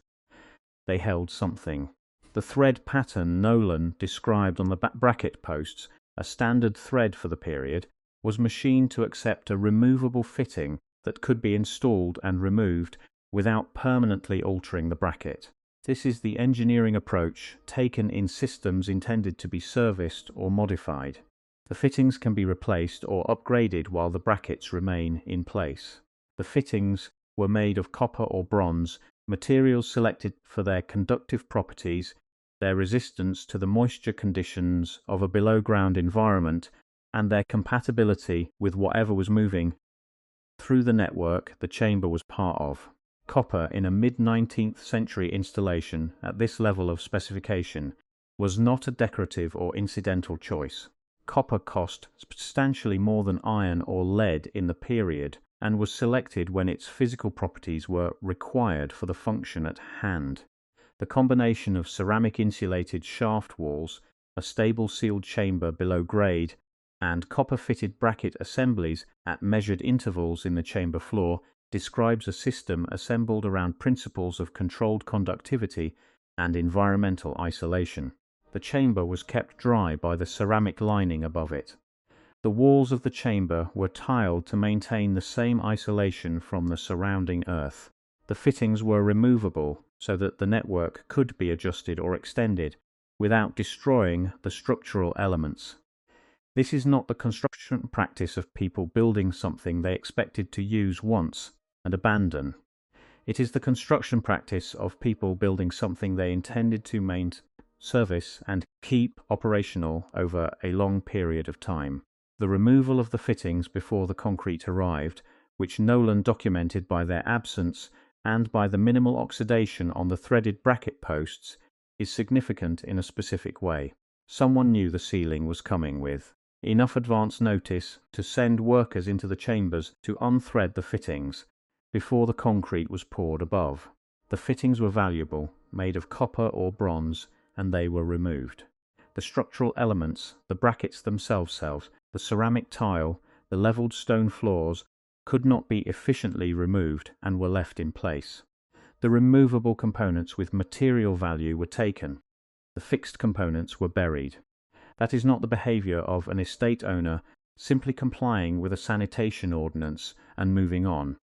That is the behaviour of people who understood the value of what they were recovering from these chambers, and who had arranged the timing of the recovery to precede the sealing. The concrete was not poured on the day the fittings were removed. It was poured after. There was a window between the removal of the fittings and the arrival of the concrete, and that window was managed by someone who had coordinated both operations. The record of the filling campaigns in the County Health Archives describes the sealing date for each well. It does not describe any prior activity in the shaft. The self-certification provisions ensured there was no official witness to what occurred in those shafts in the days or weeks before the concrete was poured. The self-certification provision is, in this context, not merely a regulatory convenience. It is the mechanism by which the window between removal and sealing was kept private. No inspector arrived to document the condition of the Hargrove well between the time Cartwright submitted his field notes in November and the time the concrete was poured in April of the following year. Whatever occurred in that well during those 5 months is absent from the official record, because the official record was designed to receive only the certification that the well had been sealed, not a description of what it had contained or what had been done to it in the interval. The Rockbridge County well, that Nolan descended in 1910, had already been through this process by the time he arrived to assess it. The fittings had been removed from the brackets years before his assessment. Nolan estimated from the condition of the threads that the removal had occurred within the past several years, but he was working from observation rather than dated documentation. The brackets remained. The ceramic remained. The chamber remained, dry and still and carrying that metallic quality in the air that Nolan described and could not account for by ordinary means. What the chamber was carrying in 1910, after the fittings had been removed, and the shaft above had been emptied of whatever had connected them to the network, is a question the physical evidence raises, but does not answer. The charge Cartwright detected at the Hargrove shaft in 1908, before the concrete but after the estate had entered inheritance proceedings, and the sale to the Louisville Trust had presumably been under negotiation for from may represent the last operational period of that particular node. The network may have still been carrying something when Cartwright arrived. The well was still open. The fittings may still have been in place below the surface. His field note does not mention descending the shaft, which suggests his observation of the charged air was made from the surface level, leaning over the coping and noting what rose from below. He underlined the word twice, which means the charge was strong enough to require emphasis in a document that was otherwise written with the matter-of-fact precision of a county assessor's report.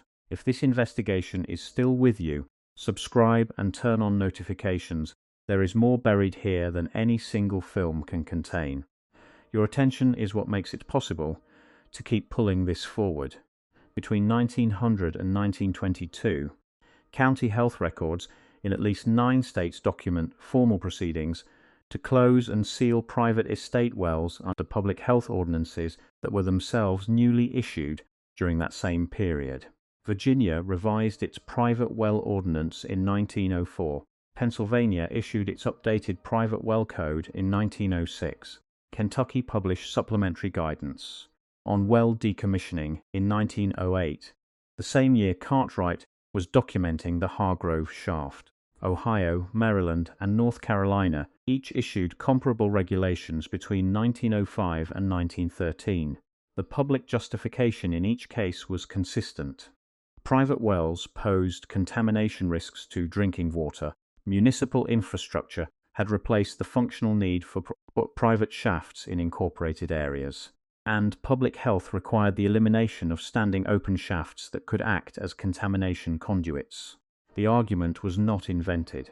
Poorly maintained shallow wells in densely settled areas presented genuine contamination risks documented in the outbreak record of the late 19th century, and public health authorities had legitimate grounds for regulatory action. That portion of the official account is accurate and not in dispute. What the official account does not address is why the well ordinances in multiple states contained a self-certification provision allowing estate owners to attest to the condition of their wells without physical inspection by a county official, and why that provision appeared in the final promulgated text of at least 4 of those ordinances but was absent from the draft language submitted for legislative review. In Virginia, the draft version of the 1904 ordinance required a county health officer inspection before any well could be formally decommissioned and sealed. The published ordinance included a provision allowing owners of rural estates above a specified acreage threshold to self-certify, bypassing the inspection requirement entirely. The acreage threshold was set at a level that effectively covered all the major estate properties in the counties, where the oversized ceramic-lined wells were concentrated. The self-certification provision is consequential, because it meant that the wells sealed under those ordinances in the rural estate category were never examined by any independent official, who might have created a record of what was inside them before the concrete arrived. The estate owner or the attorney acting on behalf of the estate certified that the well was a standard domestic water shaft requiring decommissioning on sanitation grounds. The county health office accepted the certification. The concrete was poured. No inspection report exists because no inspection occurred. The process was structured to move without leaving a record that described what was being removed. The institutions that shaped the regulatory environment for this period are identifiable in the surviving documents. Their relationships must be traced across several jurisdictions rather than found in any single document that names them together. The American Water Works Association had been formally organized in 1881 and by 1900 was a consistent presence in state-level public health policymaking across the American Northeast and Mid-Atlantic. The association published technical reports in 1902 and 1906 that supplied the statistical and scientific framework on which the well ordinances were built. Those reports drew on contamination data from shallow urban wells and applied the resulting risk assessment to rural private wells without distinguishing between a shallow household shaft in a settled neighborhood and a 60-foot ceramic-lined estate shaft with a lateral chamber and iron bracket assemblies at its base. The distinction between those two types of structures was never drawn in the published reports, because drawing it would have required the association to explain what the second type of structure was, which was precisely the question the regulatory process was designed to foreclose. The Rockefeller Institute for Medical Research, established in 1901, funded a parallel series of rural sanitation surveys across Mid-Atlantic states that provided additional legislative support for the well sealing campaigns. The surveys were genuine scientific work. The contamination risks they documented in poorly maintained rural water sources were real. They were also deployed by state health boards as the scientific foundation for ordinances written in language broad enough to cover categories of structure the surveys had not examined and had not been designed to evaluate. The Institute provided the vocabulary of public health in which the ordinances were framed. The legal network that managed the property transfers after the sealing is where the Morgan financial structure becomes visible in the record. The Cleaver Estate Syndicate's connection to the Drexel Morgan banking house through the legal practice of Bredy and Linscott is traceable through Philadelphia Bar Association records and through the deed chain of the properties involved. J.P. Morgan's reorganization of the Drexel Partnership in 1895 established a web of affiliated legal and financial relationships across the Northeast that was still active in property transactions across multiple states 20 years later. The connection from the Cleaver Estate sale to that network does not establish direct personal direction of the sealing campaign from Morgan or any named individual in his circle. It establishes the network within which the transaction occurred, and it establishes that the systematic acquisition of sealed estate properties was occurring through a financial structure with the scale, the legal infrastructure, and the institutional reach to manage a coordinated process across multiple jurisdictions without any single component appearing unusual when examined in isolation. Herbert Nolan understood what was happening before most people thought to look at it as a pattern. He was 61 years old in 1908, a retired federal surveyor who had spent 22 years with the United States General Land Office before leaving the federal service in 1897 to work as a private consultant to estate owners and county assessors across Virginia and West Virginia. In his years with the Land Office, Nolan had documented well structures across several hundred properties as part of the routine survey responsibilities his work required. In his private consulting career, he had continued to examine estate wells as a component of the broader site assessments his clients retained him to produce. By the time the filling campaigns accelerated in 1906 and 1907, Nolan had examined enough estate wells of varying types to have developed, through direct field observation rather than any formal theoretical framework, a working set of criteria for identifying what he called in his private correspondence a built shaft as distinct from a dug one. His criteria centered on three observable features: interior diameter above 50 inches, lining material other than locally sourced stone, and the presence of structural work at depth that bore no logical relationship to water collection. A shaft displaying all three, he wrote to his former General Land Office colleague Thomas Bray in a letter dated the 14th of September 1910, was not built to deliver water to a household. That letter is in a private collection in Roanoke, Virginia, along with the remainder of the Nolan-Bray correspondence from the years 1906 through 1913. The collection was assessed in 1994 as part of a bequest review, and the inventory, prepared at that time, is accessible through the Virginia State Library's Special Collections Request procedure. The letters themselves have not been opened to general researchers. Nolan was retained in 1910 by the owner of an estate in Rockbridge County, Virginia, a property adjacent to the former Massey land that Ridley would examine 6 decades later to assess a well before a scheduled ceiling under the Virginia Ordinance. He descended the shaft himself. It measured 56 inches in interior diameter. The upper 38 feet were lined with the pale, blue-glazed ceramic tile that Cartwright had observed and noted in Kentucky 2 years earlier. Below the ceramic section, at a depth of approximately 42 feet, the shaft opened into a lateral chamber running to the northeast. Nolan measured the chamber as carefully as his equipment allowed, roughly 12 feet in length, 4 feet in width, and 5 feet in height at its greatest dimension. The chamber walls were lined in the same ceramic as the shaft above. The floor was leveled stone. Set into the floor at measured intervals of approximately 4 feet were iron bracket assemblies, each consisting of a flanged base plate mortared into the stone and an upright post of approximately 8 inches in height.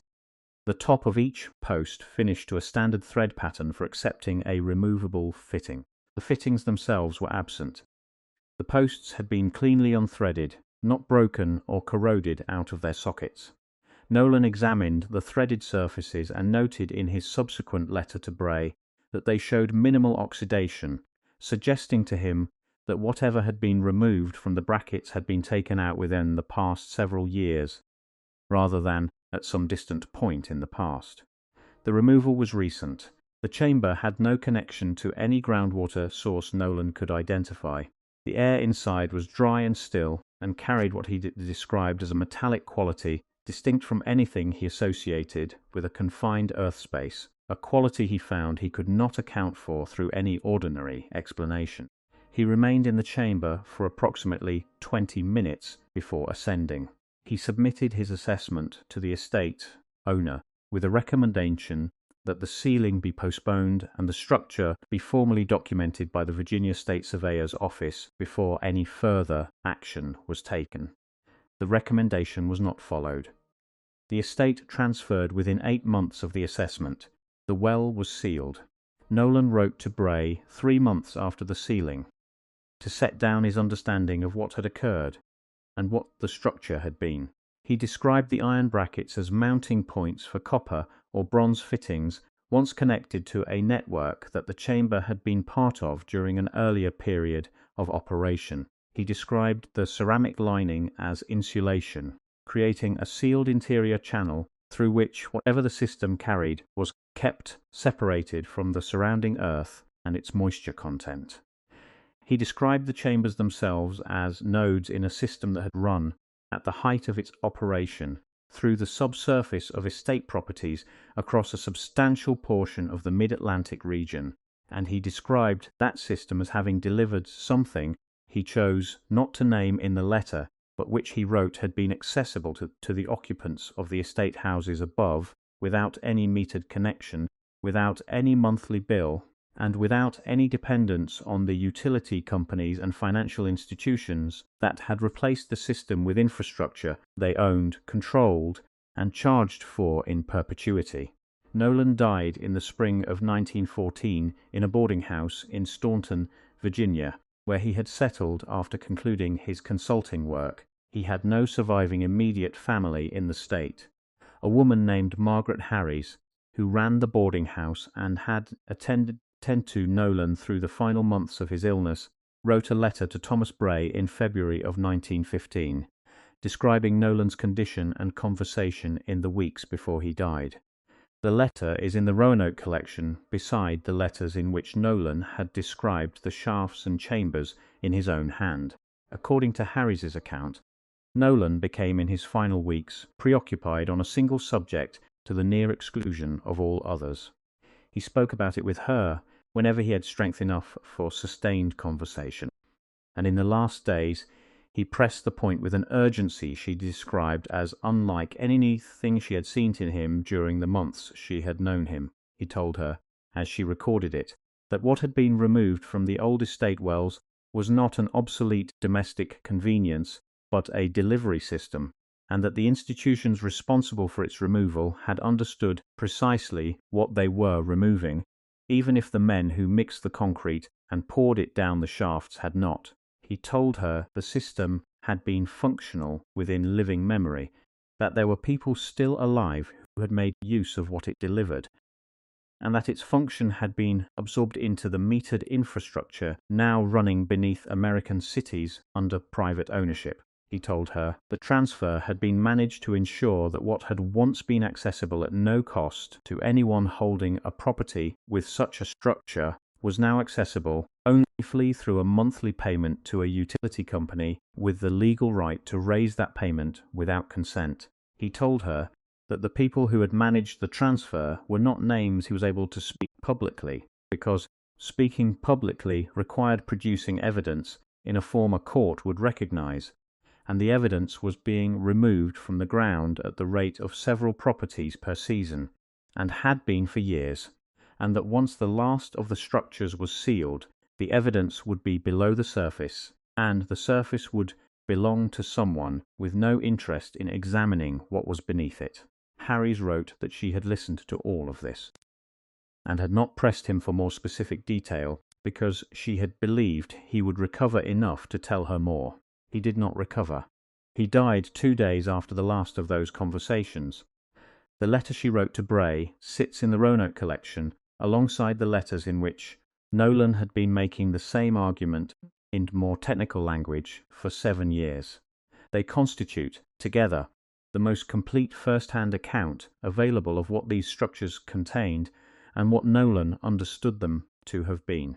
They have not been examined alongside Cartwright's field notes from Fayette County, or Ridley's paragraph from Rockbridge County, or the Lancaster County Demolition Survey, because they are in different archives in different states, with no cross-referencing entry in any public index. The record is not missing, it is distributed. The wells remain below the surface of the properties where they were filled. The ceramic lining remains inside the concrete that was poured above it, intact in the dark of the sealed shaft.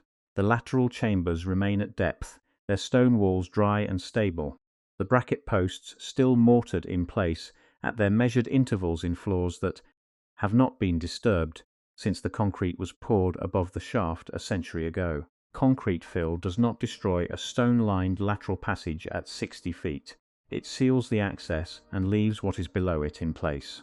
The Hargrove land south of Lexington is identifiable in the current Fayette County Assessor's records under its present ownership designation.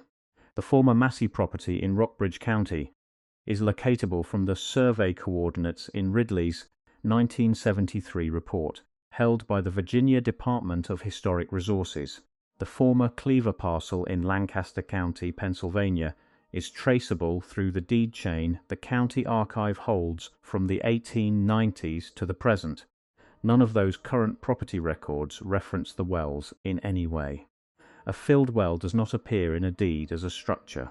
In the legal language of property transfer, it becomes ground, and ground is sold without disclosure of what it contains. That is not a gap in the regulatory framework.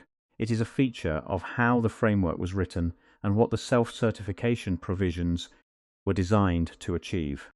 The shafts were sealed without inspection, and therefore without any official record of their contents.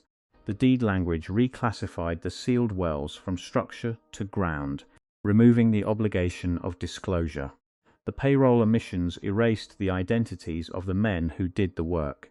The result is a category of infrastructure that was present and functional within living memory, that was removed by a process involving revised state regulations, self-certification provisions inserted between draft and final ordnance, custom-drafted deed language prepared by a network of attorneys working across multiple jurisdictions, outside labor brought in and paid without entering the estate accounts, and the systematic transfer of the properties to financial syndicates with connections to the Morgan network, and which now sits sealed below the surface of private land across 9 states, with no entry in any accessible public record that acknowledges its former presence or its current location. Cartwright's field note describing the charged heir at the Hargrove shaft is in the Fayette County Probate Archive. Nolan's letters describing the brackets and the ceramic and the chamber are in a private collection in Roanoke that has not been opened to general researchers. Ridley's paragraph on page 41 is in the Virginia State Files. The Lancaster County Demolition Survey is in the Lancaster Historical Society's collection. Each of these records is accessible through the normal channels of its respective institution. None of them references any of the others. Placing them beside each other is the work the archive requires. When they are placed beside each other, they describe a consistent category of subsurface structure built to a specification that no domestic water well required. Wide enough to be worked from inside, lined in a material that created a sealed channel rather than a permeable wall. Equipped at depth with lateral chambers dry-lined in the same ceramic, fitted with iron bracket assemblies designed to accept removable copper or bronze fittings, accessible from the surface through shafts whose dimensions were calibrated to human movement rather than bucket and rope operation. That specification was not an accident of construction, and it was not a regional tradition, because it appears in Kentucky, Virginia, and Pennsylvania in structures built by different owners, on different properties, in different decades of the mid-19th century. What it was designed to do is the part of the record that was not filed. The architecture of what remains is the only argument available, and it is the same argument in every case. The structure is present, its dimensions are recorded, its materials are documented. The brackets that were removed before the concrete arrived are accounted for in Nolan's field description, and the charged heir Cartwright noted rising from the shaft is underlined in his field book in the county archive. The record is open to anyone who reads what was actually written down before the concrete arrived and considers what the measurements describe. The Fayette County Probate Archive is a public record accessible through the standard county records process. The Fayette County Assessor's Office holds the chain of title for the Hargrove parcel. Cartwright's field notes from the 1908 survey season are filed within the estate records of that inheritance proceeding and have not been separately indexed, which is why they have not been examined in any subsequent account of the property. A researcher who knows to ask for the Hargrove estate probate file from 1908 will find the field notes within it. The Virginia Department of Historic Resources maintains the Ridley Survey in its special collections under the Rockbridge County series. The Lancaster County Historical Society holds the Cleaver Estate deed chain and the 1912 Demolition Survey in its Property Records collection. The Virginia State Library's Special Collections Catalog includes the 1994 bequest inventory for the Roanoke collection that holds the Nolan Bray correspondence and the Harry's letter, and the catalog entry describes the collection's contents in sufficient detail to confirm the presence of the relevant materials. None of these archives is closed. None of the documents is classified or restricted. They are accessible in the ordinary sense of accessible. They are in institutions that answer research requests. They are described in finding aids, and they have been sitting in their respective locations for between 50 and 115 years without being read alongside each other. The architecture of the suppression relied on geography as much as anything else. The records were filed in different states and different jurisdictions and different categories of institution, separated from each other by the same distances that separated the estates they documented. Thank you for staying with this until the end. If what you heard here stayed with you, the other films on your screen continue the record. Subscribe if you haven't, and I will see you in the next one. What they had given in the small handful of working years they had shared has lasted longer than any of them could have imagined. Anne.